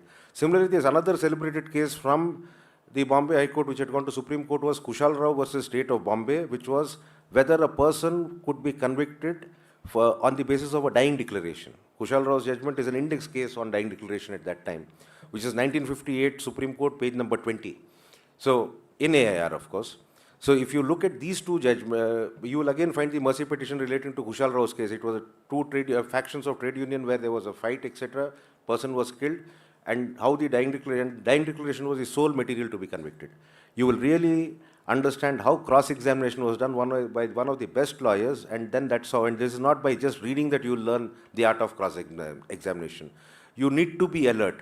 Today when I was, we were sitting and we were, one of the witnesses said, I worked in the organization for 4 or 5 years. Now when you have worked for 4 or 5 years, it has to be either 4 or either 5. Even the student who was cross-examining this particular witness did not take note of it. I had to intervene at that particular time. You need to be alert. You cannot go with a preset of questions assuming that in this track the cross-examination will go through. So at times you have to, you may even try to mislead the witness while cross-examining, mislead it in the sense, you may try to give some suggestions which may work out in your favor. Like in one of the murder trials when I was working with my guru, Advocate Indrajit Singh Gill here in Pune, there was just one stab wound as it was alleged in the stomach of that lady, and which was alleged to have been inflicted with a small knife. So during the cross-examination, it was, my senior put it, was it a talwar or a chaku? So the witness felt that, if she says talwar, this fellow is surely to be convicted, she says talwar. And then said that he inflicted several blows. There was just one stab injury, which was half an inch, and it was a knife that was recovered. So she was not an eyewitness, is what is the ultimately, during defense that we could take, that that person was convicted here, but in appeal he was acquitted on various other grounds. But this is how, at times you use your common sense. At times the witnesses who would not like to stick to their testimony but try to inflate their claims in evidence, they get caught. Unfortunately, it leads into an acquittal. So these are various facets which one has to see. So what I mean to say is, learn about trial proceedings well, and it is not just what law you know about, it is how you use your common sense, how you have the grip over the facts of that particular case. It could be certain other antecedent circumstances. Suppose if an offense of murder has taken place on this particular road at a particular point in time, and there was no, some witness comes forward, now there's a crowded road which has heavy traffic that flows. How many people, if you go and see the surroundings, you'll get so many questions to ask to that witness if you are going to cross-examine, suppose a person who claims that he was an eyewitness there. So these are minute details that, you will have to look into, and that is how you prepare for cross-examination. All the three teams which have reached finals have done their best. There will be one who would be rank 1, other would be rank 2, other would be rank 3. But it is not like winning or losing. You gain by participation. So ultimately, each of the slots is reserved for somebody. The marks are something like a wafer-thin margin with minor differences here and there, but that is competition. So never lose heart. It's not winning or losing, but it is experience that you gain as lawyers, and that's when you do well. Now, the other thing is, the participants who were there in the earlier rounds, I find them missing. I would like to mention this here. Next time we should have a rule that the participants who have come here should be there till the finals, till the valedictory. Because they should attend the finals, not that just because you could not qualify for the finals, everything is lost. Or you want to go around the city, you have come here for a particular purpose, which is quite sacrosanct. So I would urge the students to see that what went wrong, you can introspect yourself. So these are certain things that we will have to do, and that's how you'll have to have a positive mindset, and that's when you learn better. Thank you.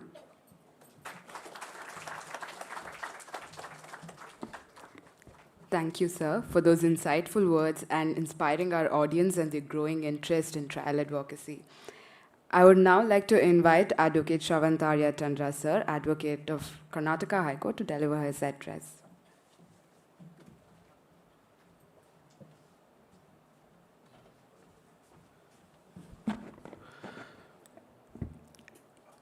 Good evening, Honorable Justice, Principal Madam, and all the professors, dignitaries, friends, and the next generation friends. So for me, it's a very emotional thing to be present on the dais today, because the journey, as it starts in 2005, I came to this law school. And it started from Professor Sujata Arya Madam, from my first semester, English to second semester legal language, and further Aparajita Mohanty Madam, then Principal Madam in 2007, then Professor Atmaram Shalke sir. And the journey progressed. So during my days, we were the first event of Symbao during 2008-9, when me and my batchmate Shojit, who is here, when we were running around, and 2010 we graduated. And right now we are 2026, that is from 16 years I've been coming to this law school. And that's been quite a journey for me to see it as a student and to be in practice, and then to see the professors of the current law school where one thing definitely has happened. I started addressing the students with lot more respect because I'm not very sure who students are and who professors are now, because the professors are very, very young. So the shift has happened where I'm able to address students with some much more respect than the way we were before. And coming to, in fact, Sampath Bulsu sir was my professor when I was in my third year. That's so for me, that's personally quite a journey. And thank you for all the support and blessings from my professor and the law school. Having said that, I have seen my own batchmates and being in a part of the law school when I was given an opportunity by my professor Sujatarya madam in the classroom. I still remember that topic. Should the marriage age be reduced to 18 years for men? So that was the title. And I recall, I said, if you are given the responsibility of voting at the age of 18, you should, it can also be considered that you can be married at 18. But again, on a lighter note, it says, love is blind and marriage is an eye-opener. So we cannot do anything about it. So when we further see on the other aspects of trial advocacy, so fast forward 5th year, I somehow decided I need to do litigation because of my local language. I thought going to trial court is much better because there wouldn't be so much of competition. When even I was a law student, the prominent areas were arbitration, the special competition law, a lot of things. And there were few very prominent law firms. It's not much changed, but the competition was much higher. So I decided, let me start with the trial court, and that was the best decision I've taken in my life. So from 2010 till 2017-18, I have not even seen the High Court of Karnataka at Bangalore. It was mostly trial court. Unlike Mumbai, we do not have a original site in the High Court. All the work comes to the trial court, and the trial court at Bangalore and Hyderabad, at least that places I have gone to, predominantly, we pick up a lot of trial practice. The basics, whatever we do in law school to an extent, maybe the assignments on Indian Contract Act, the basics, Evidence Act is the basic, where it helps you both in the civil and criminal practice. You need to be very clear with the language.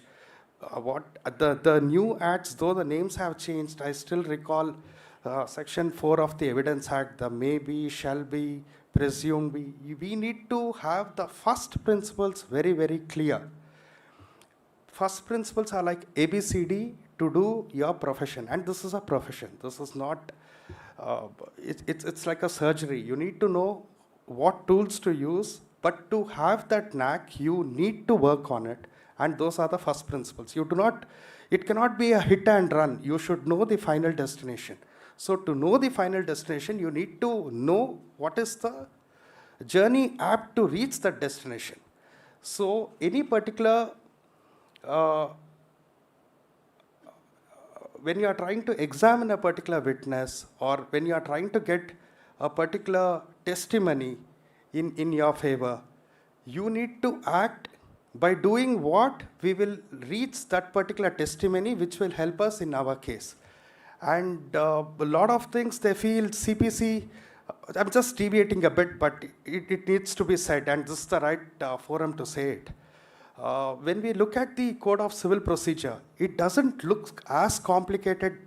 When I was a student, I was really scared of CPC. Let me admit that. Because the number of sections, the orders, it is quite tough. Then when I started practice, I understood. From order 1 till 20, that is completely trial. The trial practice, and that is bound to happen between order 1 to order 20. And the way it is, when you see order 1, it is the parties to suit, order 2, it just goes on till order 20. So technically for me, CPC is order 1 to 20.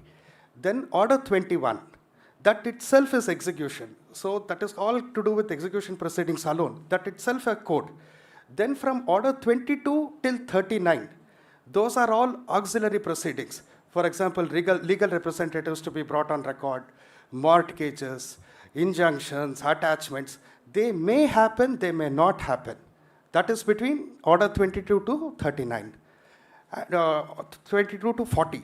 And then from 40 onwards, appeals, by 45 you are done with CPC. And previously you have all the sections. So in between all this, you need to know the facts of each case and then understand it with the Evidence Act and the procedure you need to work out. Therefore, to have all this focus, it just requires complete common sense and effort to work. There is no shortcut to that. AI will not help us. I am also trying my best to cut down my work. I am aware of the cloud software, OpenAI, everything I'm trying from last 2 years, nothing is working out. It is just like a critic. It will sit, it will complain, it will not do your work. That work you need to think, you need to put something on record, then it will verify as a critic again. But original side or otherwise, there is no original work with whatever tools that are available right now. If there is anything, please let me know. And further on the competition that is there, this is something very unique after we graduated. This competition was started, and my very good friend Vadindra Joshi, he was amongst us yesterday. So he was the one who started getting me to this competition, saying the uniqueness of it. However, as most of them are aware, I keep coming for other competitions also. This SICTA credit goes to Sampath sir and Vadindra Joshi because they got me here because of the practice that I do in the trial court. And it's very, very unique. And the various statutes that are there. But Vadi also told me the standard of ICC, especially when Parth was there yesterday, I had to stop him because I wanted the witness testimonies to be completely taken up. Then it becomes a lot easier.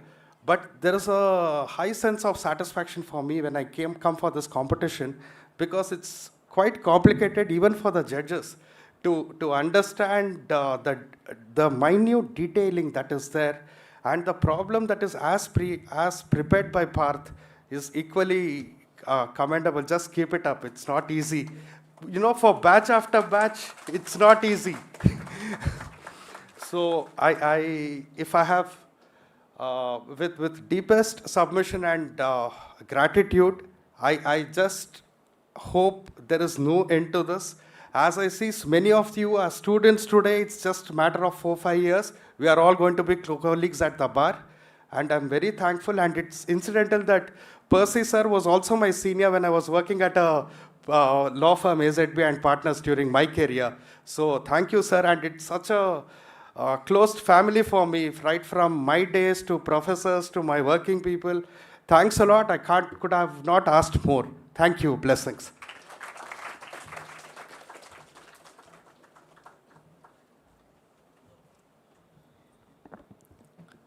Thank you, sir, for your inspiring address and for being a valuable sponsor for this year's edition of SICTA.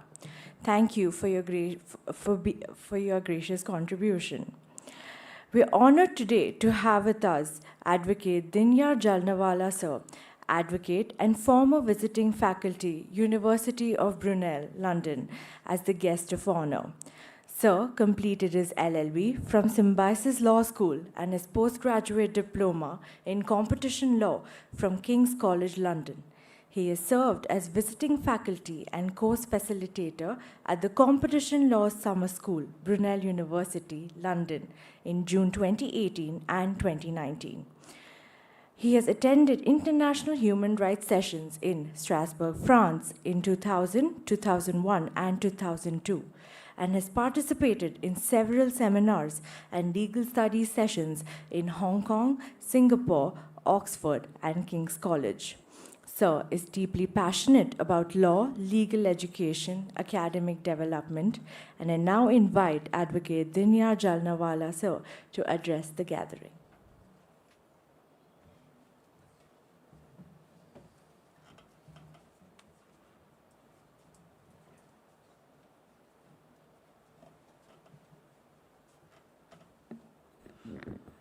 dignitaries on the dais, my dear fellow students. I was here last April also, and in April also last year I said, in my time when I joined Symbiosis in 1985, we just needed to have a mark sheet, graduation mark sheet, and we just could walk into the classroom and in no time we would be admitted by the universities. Now, that was just the beginning of Symbiosis, and now what I see Symbiosis, it has really grown into an international institution. I remember we had professors like in international law, Professor Mysore was there, Professor Raste was there who taught us jurisprudence. And that time some feeling was there that, okay, now today I'm joining the district court, tomorrow I'll be in the High Court, then after some years Supreme Court, but I feel that notion is very highly improper.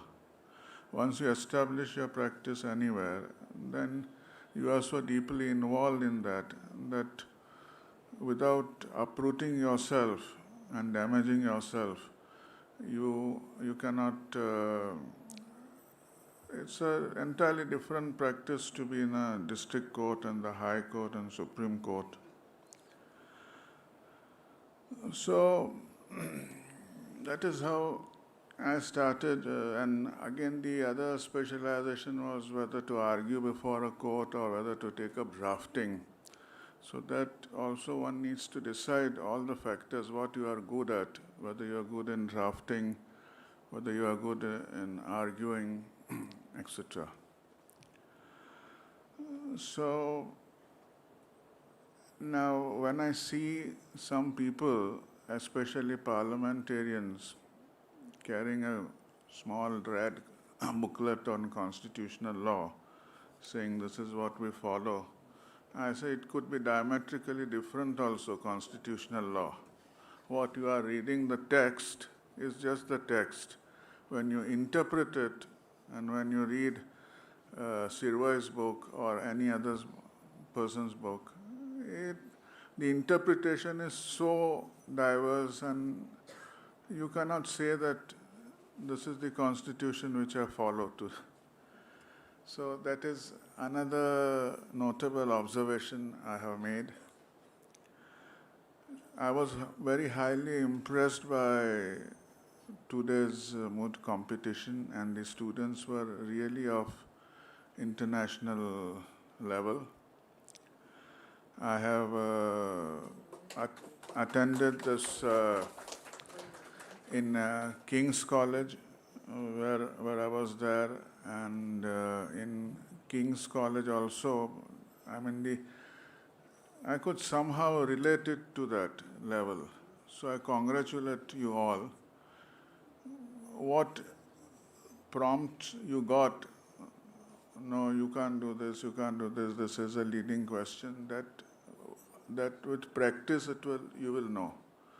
Today you are just theoretically speaking, but as your experience, you enrich your experience with practice, this will all come to your mind. Another observation which I have made is never take written notes to the court of law. Just go there and just start speaking. That is what I have found for myself. If I just see this, I feel confused. Another thing which my own experiences of 35 years, jurisprudence was a compulsory subject that time. I don't know whether it is still compulsory. It is still. Yeah. But abroad it is optional. Yeah. You have made it compulsory. So these I call as the higher principles of law, of which you must have knowledge. For me, I have a distinct school of thought which is normative theory of jurisprudence, and it's like we are all sitting here. Why we are sitting here? Because we have a right to assemble, and where this right to assemble has come, it has come from the constitutional law, so the norms, you know. So for me, that theory has worked very well. I have always preferred this theory of natural law jurisprudence rather than positive law, because natural law is based on experience, whereas years of experience, hundreds and thousands of years of experience. Positive law is, I don't know how to define that, but it could vary with the whims and fancies of the politicians and the other people. For example, when I see this section on what I can say is rape, which is drafted in the new law, I somehow don't approve of the language, and I somehow don't approve of its jurisprudence. And there are many loopholes in it. So that is how I would summarize my experiences. And I definitely, what was there 35 years ago, I'm not criticizing the professors that time, but it could be anyone, just, oh, you are from this college, why don't you come from tomorrow and start teaching? It was like that. Whereas here now, it is a professional, this thing, you have to be a professional. Another thing is you have to be passionate about law. If someone, even at 4 o'clock in the night, you have to get up and you have to give advice, you should be very happy to do that. So one should be very passionate about law.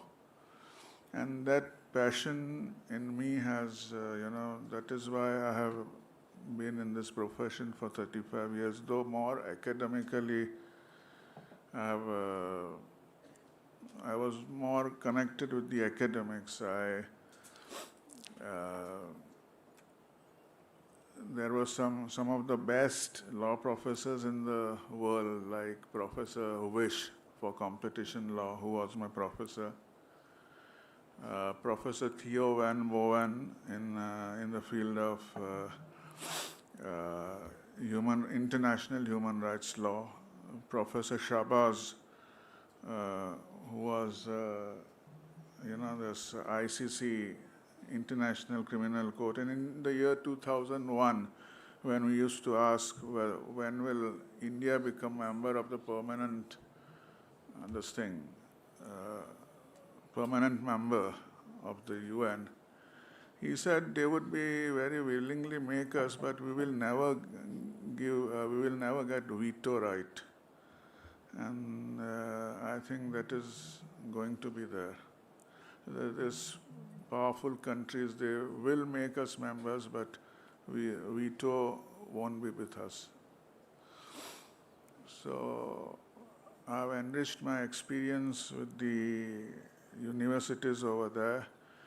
Then one of my co-professors, Susan Raab, who now teaches in Oxford, she became my good friend. I saw London through her.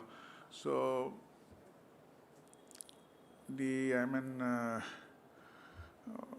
what I could say, their level is really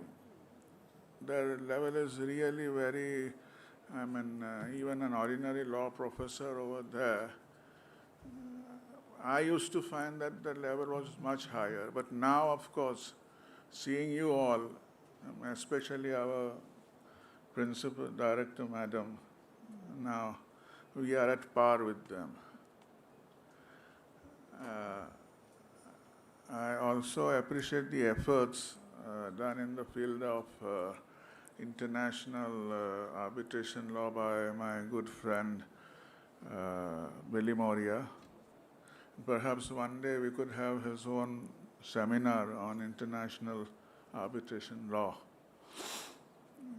So with that, my experiences, I end my speech. Thank you very much.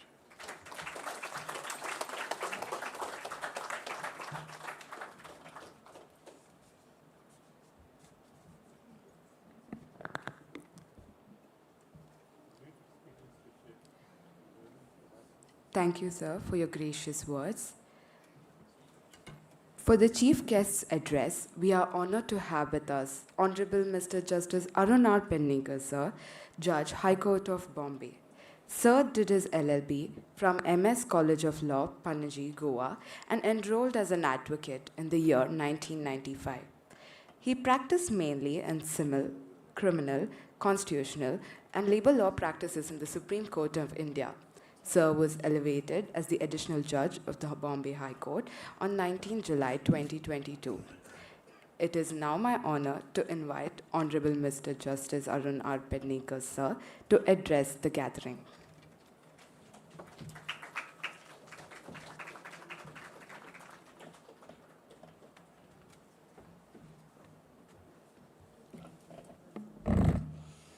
Honorable dignitaries on the dais, distinguished guests, respected members of the faculty, dear participants, namaskar and a good evening to all of you. It's a privilege to be present at this valedictory ceremony of the 11th edition of Symbiosis Law School, Pune, International Criminal Law Trial Advocacy Competition of 2026. I extend my sincere thanks for this gracious invitation to the Dean, Faculty of Law, Dr. Shashikala Gurpur, and the organizing committee of this moot court competition. I also extend my thanks to the organizing committee of this event. Today's subject, now I'll come to my deals with criminal trial. Of course, this criminal trial is at an international court of justice. And the other speakers, as well as my co-participants on the bench, they were all experts, whereas I have only dealt with the domestic law and the domestic trials, which I have seen. But nevertheless, when I asked the organizing committee, why did you call me? We should have called all the experts who are here. They said that, all right, one person from the domestic trials are same, criminal trials are same. In fact, international criminal trials, so also domestic criminal trial, the basic principles of criminal trials are same. And you will find that all these have some basic similar principles. Some of the principles would be like a person would be presumed to be innocent until proven guilty. Then we have Article 20 in our Constitution. These principles are governing at all places. There would be no ex post facto law. There would be no self-incrimination, forceful self-incrimination. Then there would be protection against double jeopardy. These are general principles which will be governing whether it is international law or maybe even the domestic law. Yes, we have our constitution, we have other. The higher the offense, the proof or the standard of proof will be little higher. You cannot have lower standard of proofs. In summary trials, it will be based on simpler evidence, but as you go on the higher ladder, the evidence will have to be impeachable and you will have to prove your case beyond reasonable doubt. Now, these moot courts are primarily what are mock trials. And it will develop all your critical thinking, but they are distinct from court proceedings. What happens in the mock trial and court proceedings is something which I will elaborate upon. Here in mock trial, you will present a case and you will have very difficult, Advocate Sampath here posed so many questions. He was dislodging you. But if I am a judge and you are presenting something before me in the actual court, the difference is this. I want to understand the matter. Any judge who is there, he has to understand the matter, he has to write a judgment. If he does not understand the matter and if he dislodges you, he has to go home and read his work and do your work for himself. That I cannot do in the courtroom. I will rather persuade you, teach me what has happened, what are the facts, what is the research you have done, what is the evidence that is available there. And if you have failed anywhere, or then I'll say, all right, prepare yourself, come next day, but teach me everything. Otherwise, if you are dislodged, I have to do the work. All your work also I have to do myself. Otherwise, I can't get over it. And it is my responsibility to write a judgment. And if tomorrow I give a wrong judgment, then it is susceptible to challenge. It is also my responsibility to write a judgment. So I will not dislodge. I will not test your knowledge also. But only thing what happens is that when you are putting up your case, suppose you are misrepresenting a fact knowingly or unknowingly, or that if you are not prepared in the matter, and as I go through the matter, I realize that the fact stated by you is incorrect.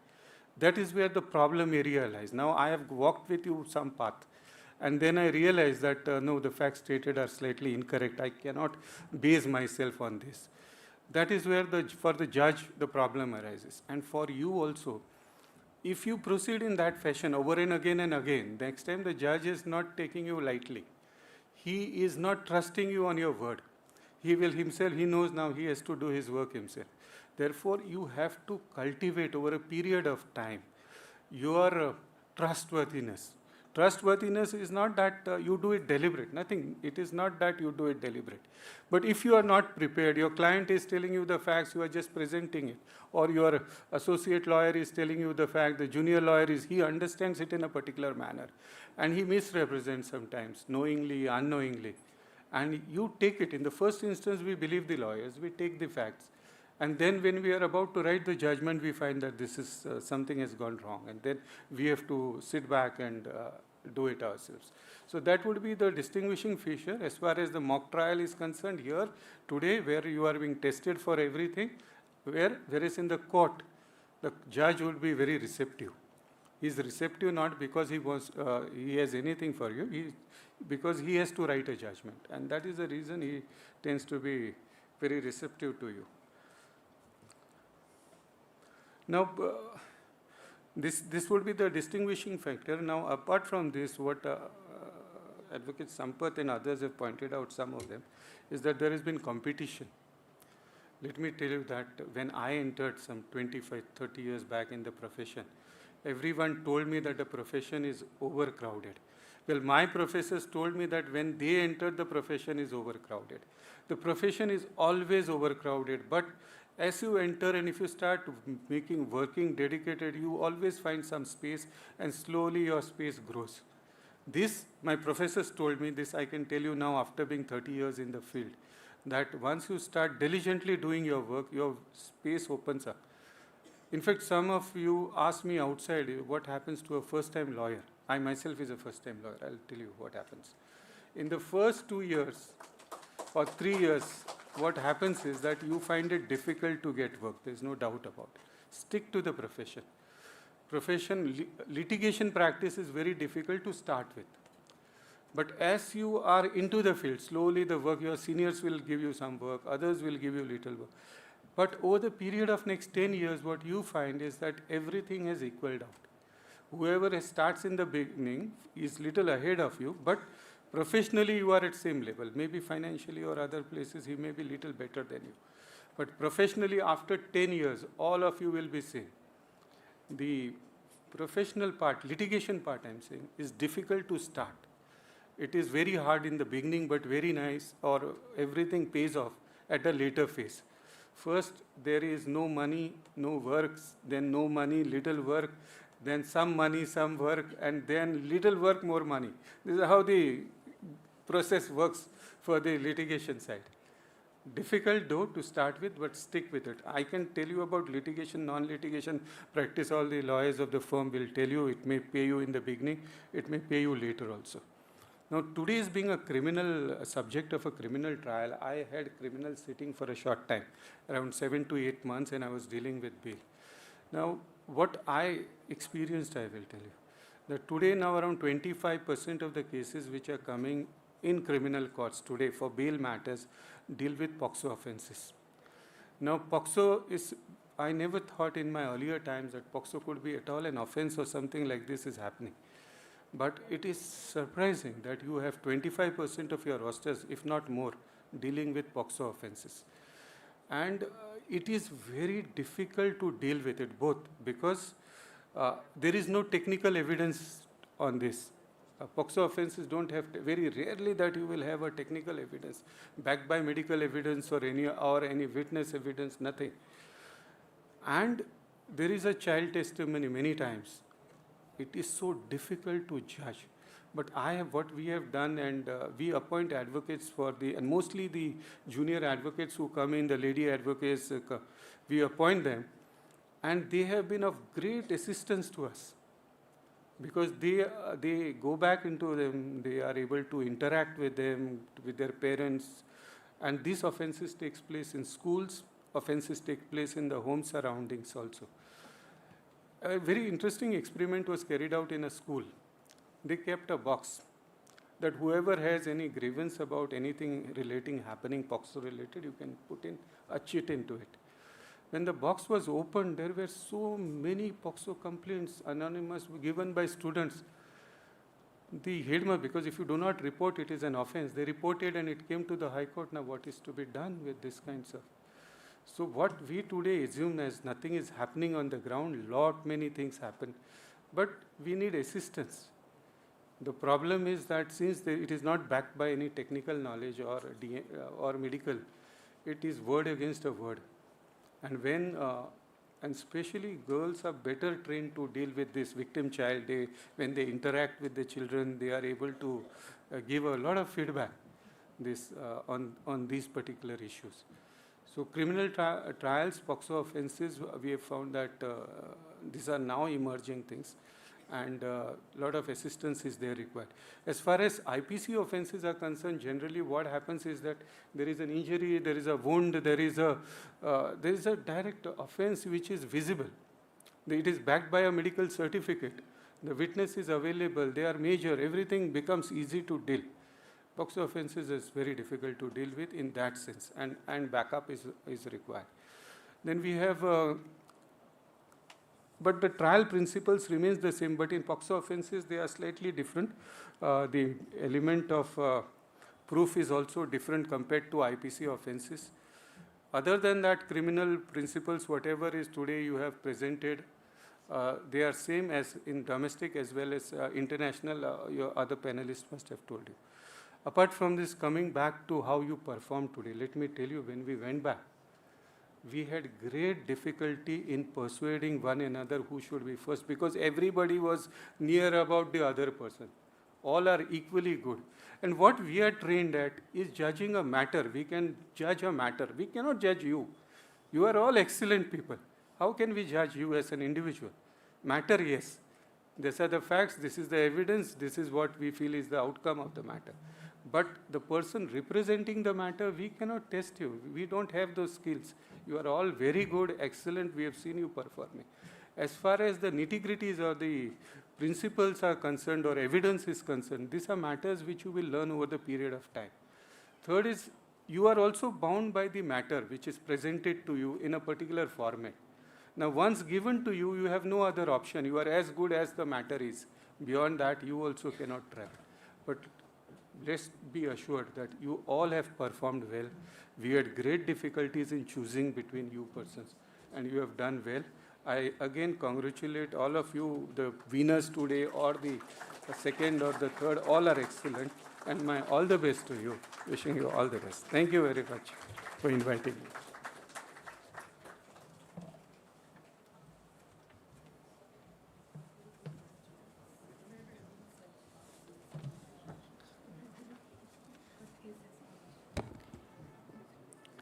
Thank you, sir, for sharing your valuable perspectives with us. It's now time for the moment we've all been waiting for, the declaration of results.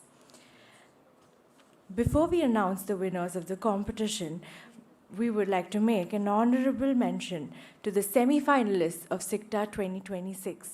They are GNLU Gandhinagar, Christ School of Law, Bangalore, NLSIU Bangalore, AIL Mohali, NLU Delhi, NMIMS Mumbai, Lloyd Law College, IFIM Law School, and NLU Jodhpur. And a huge round of applause for the finalists, NLSIU, Christ School of Law, Bangalore, and Lloyd Law College. Now, without further ado, it is time to announce the results of the final rounds of SICTA 2026. I would like to invite all the esteemed dignitaries on the dais to please come in front of the stage to present the trophies for the winning and the runners-up teams.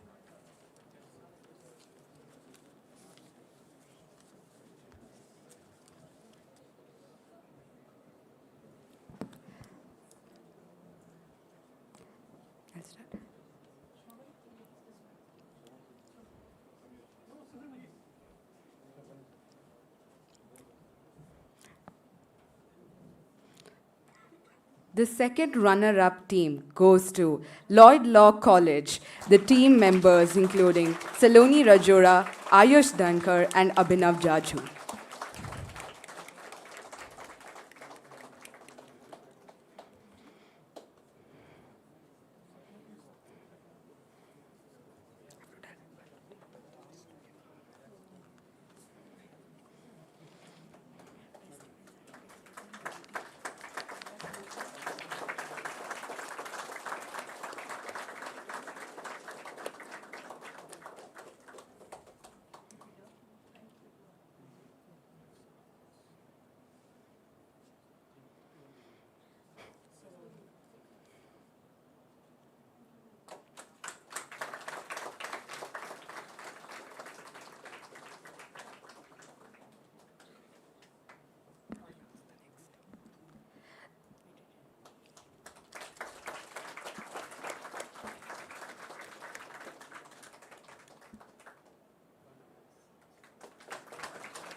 The first runner-up team award goes to Christ Law College, Bangalore, represented by Shrisha Prasad, Pradyun Kaushik, and Mridula M.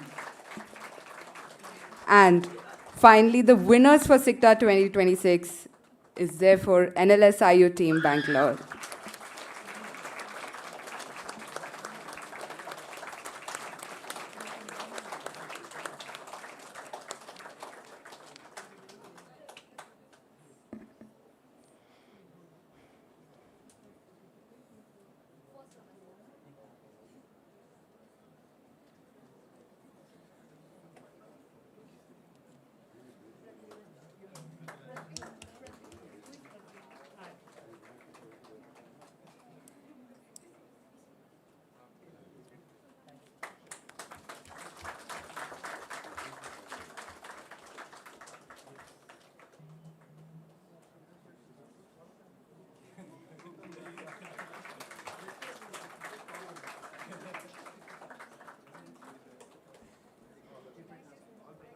Now, requesting the winning team for SICTA 2026, NLSIU Bangalore, represented by Meher Pandey, Mananya Sinha, and Amrit George. Sorry.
Thank you, dignitaries, for presenting the 3 awards. I request the dignitaries to be on the dais.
For the further awards, we shall now next go to the Best Student and Second Best Student awards. I would like to invite Advocate Parth Dikshit sir to present these awards. The Best Student award goes to Hariharan B from TNNLU Law School.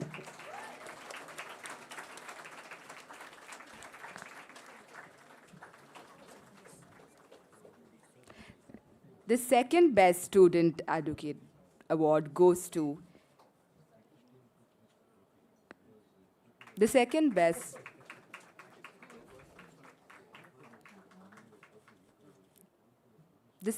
student award goes to Meher Pandey from NLSIO Bengaluru.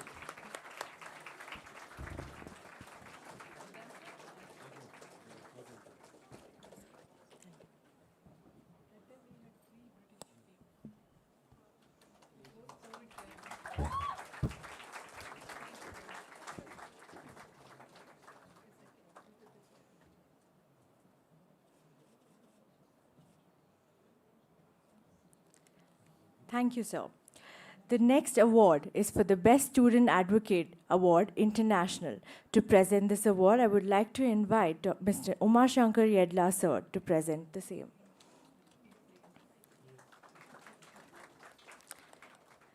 The award for the Best Student Advocate International goes to Roshni Shubedi from Kathmandu University School of Law.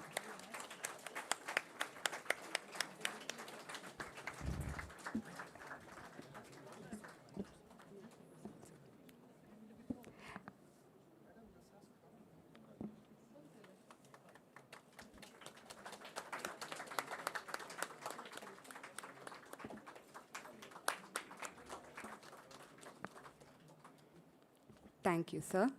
Next, we have the Best Student Advocate for the final rounds. To present this award, I would like to invite Advocate Percival Billamoria, sir.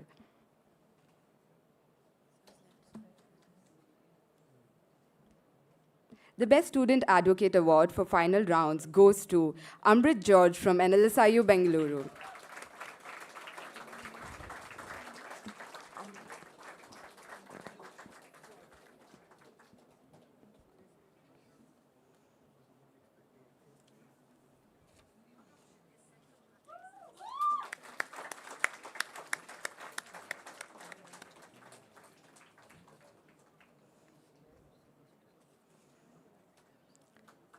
Thank you, sir. The next award is for the Shri P.V. Ramanaya Memorial Best Prosecutor Award. To present this award, I would like to invite Advocate Sampath Bulusu, sir.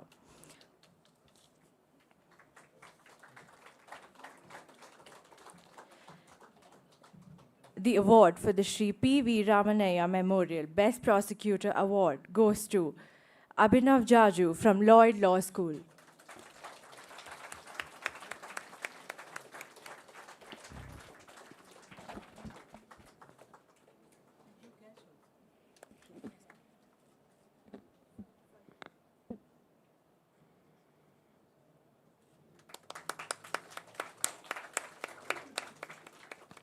Next, we have the Best Defense Advocate Award. To present this award, I would like to invite Professor Dr. T.R. Subramania, sir. The Best Defense Advocate Award goes to Pradyun Kaushik from Christ Bengaluru.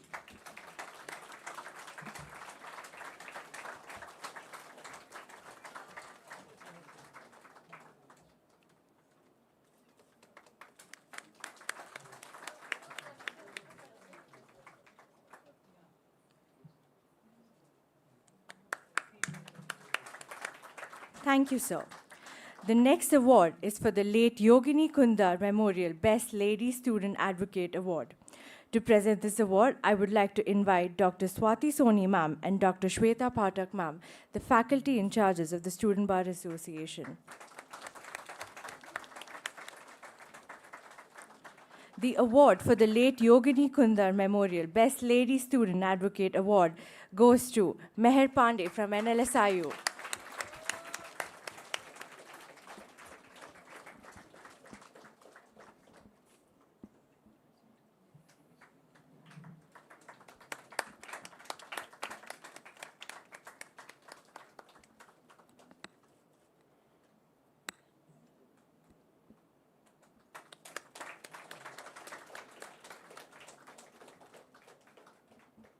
Next, we have awards for Best Memorial and Second Best Memorial sponsored by Chambers of Shravantarya Chandra. I would like to invite Advocate Shravantarya sir to present the award. The award for Best Memorial goes to Nalsar Hyderabad, who due to unfortunate circumstances are not present today in the valedictory ceremony. The award for the Second Best Memorial goes to ILS Pune.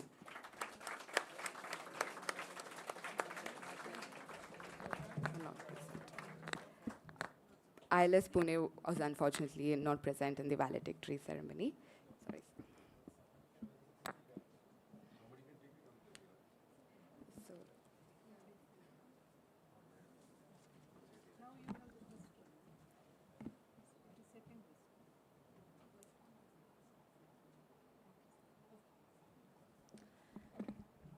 The next awards are for the Best Witness and Second Best Witness. I would like to invite Advocate Vijay Kumar Dakni sir to present the award.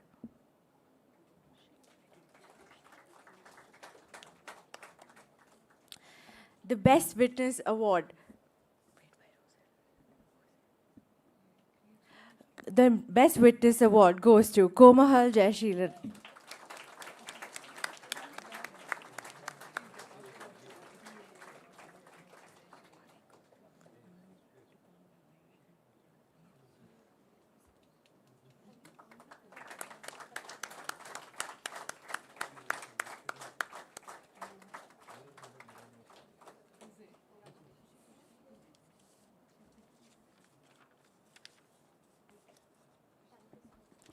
Thank you, sir.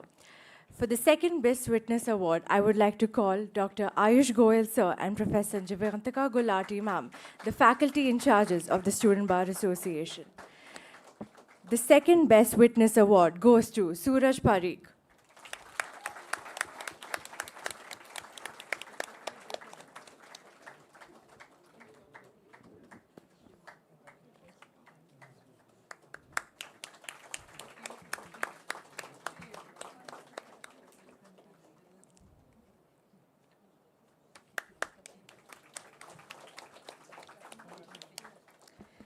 Thank you to all the dignitaries and congratulations to all the winners. This brings us to the end of the valedictory ceremony.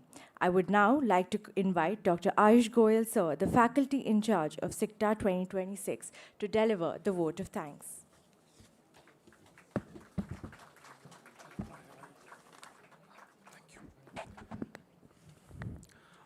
Good evening, all present here. I, Dr. Ayush Goyal, Head of Student Bar Association, faculty in charge. It's an honor to deliver vote of thanks. As the curtain falls for the 11th International Trial Criminal Advocacy, SICTA 2026, I have been honored and privileged to deliver the vote of thanks as for the Student Bar Association and the incredible team behind this competition. What began 11 years ago, as ma'am, Dr. Gurpa ma'am and Sampath sir has said, it was an ambition which has now became a blazing torch, which is illuminating the legal minds across the border, nurturing the courtroom advocacy, and indicating the passionate discourse in the field of international criminal law. This year, SICTA didn't just celebrate its 11th birthday, it celebrated the evolution with cutting-edge themes like cryptocurrency, blockchain. We embrace in the law, not just as it is, but as it is becoming. First and foremost, our heartfelt gratitude to our chief guest for the valedictory ceremony, Honorable Justice Mr. Arun Patnekar, sir, Judge of High Court, Bombay, and our guest of honor, Advocate Dinyar Janawala, former visiting faculty, University of Brussels. So your words were not just wise, they were inspiring. They gave us an idea what we are teaching versus how in practical things work. For me, it has enlightened a lot of things. I hope for the students as well, they have got something. Thank you, sir, for gracing us with the presence and for elevating this closing ceremony with your insight. I would further thank our founder and chancellor, Professor Dr. Majumdar, our pro-chancellor, Symbiosis International, Deemed University and Principal Director, Symbiosis, Dr. Vidya ma'am, and Vice Chancellor, Symbiosis International University, Dr. Ramakrishnan, sir, for their continuous guidance and support. To our beacon of vision, Professor Dr. Sushila Gurpur ma'am, Director, Symbiosis Law School, Pune, Dean Faculty of Law. Ma'am, your leadership is the force that fuels our ambition and shape the SICTA into the performance of the global excellence. Your constant support and your guidance, ma'am, is very helpful for us. Our warm thanks to Dr. Apranjita Mohanty, ma'am, our Deputy Director Academics. Ma'am has helped us a lot, whether it's academic part or other part, how to go ahead with this. As ma'am said, I'm just new to this university, but ma'am has helped me a lot on that part. I'm very deeply honored to present by the presence and the support of our alumni, Advocates Sampath Balasis sir, Advocate Shravant Arya sir, Advocate Vadina Joshi sir. Your support remind us while we may graduate, but we never really left the home. We are still here and we are one family. To Path sir, Advocate Path sir, you have drafted this compromise which is still there and it always helps us in every year, sir. Thank you for the problem. That was not just the contemporary and complex, but a cerebral roller coaster that challenges the every boundaries of the advocacy. To all our distinguished panel judges, we are very grateful and thankful that you have given this time, your understanding, your valuable understanding, your knowledge to the participants, to us. Thank you so much for coming. We extend our warm thanks to our sponsors and our media partner, which is SSC Time, EBC, and SSC Online. The quiet heroes of our universities, which is the admin staff, the IT department, the kakas and everyone, they are the silent heroes who were there for 24 hours for us. Day or night, Saturday, Sunday, they were not looking into that. Now coming to my team, the Student Bar Association, the Student Organizing Committee, the faculties, thank you so much. You were the soul, you were the heart of this whole SICTA. It is you because of whom we were able to achieve this event. Maybe I'm just the name, but you are all who have done it. Coming to the participants, thank you for joining us. Your understanding, your valuable time has given us an understanding. It has shaped a lot of things. As we are closing this unforgettable chapter, let's not think it is an end, but we are coming back with much better, bigger SICTA 27. Thank you everyone for joining us over here. Thanks a lot.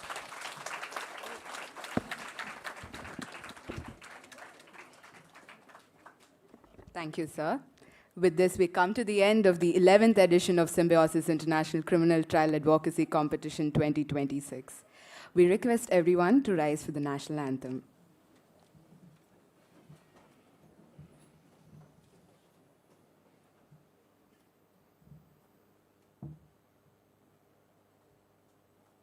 Jana Gana मन अधिनायक जय हे भारत भाग्य विधाता पंजाब सिंधु गुजरात मराठा द्राविड़ उत्कल गंगा विंध्य हिमाचल यमुना गंगा उत्कल जलधि तरंगा तब शुभ नामे जागे तब शुभ आशीष मांगे गाहे तब जय गाथा जन गण मंगल दायक जय हे भारत भाग्य विधाता जय हे जय हे जय हे जय जय जय जय हे।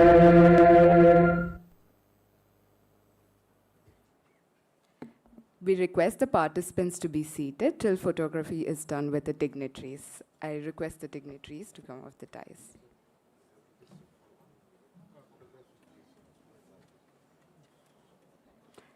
I request the team of Student Bar Association to also be present for the photography.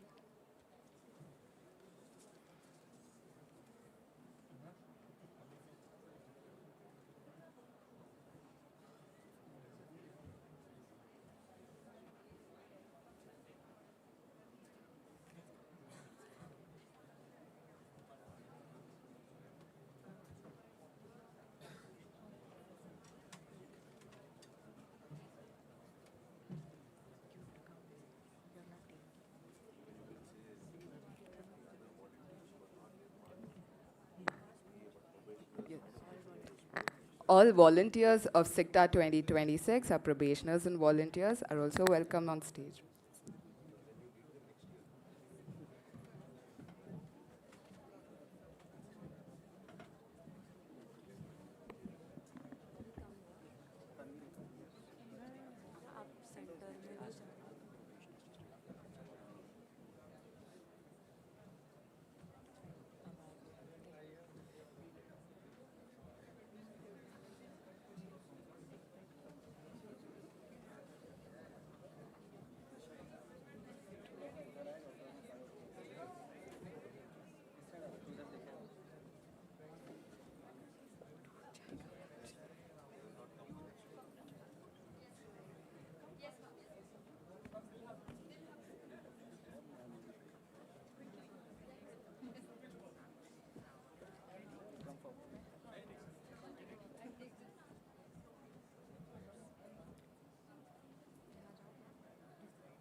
Thank you, everyone. Please go back to your seats. Please be seated until our dignitaries leave the dais.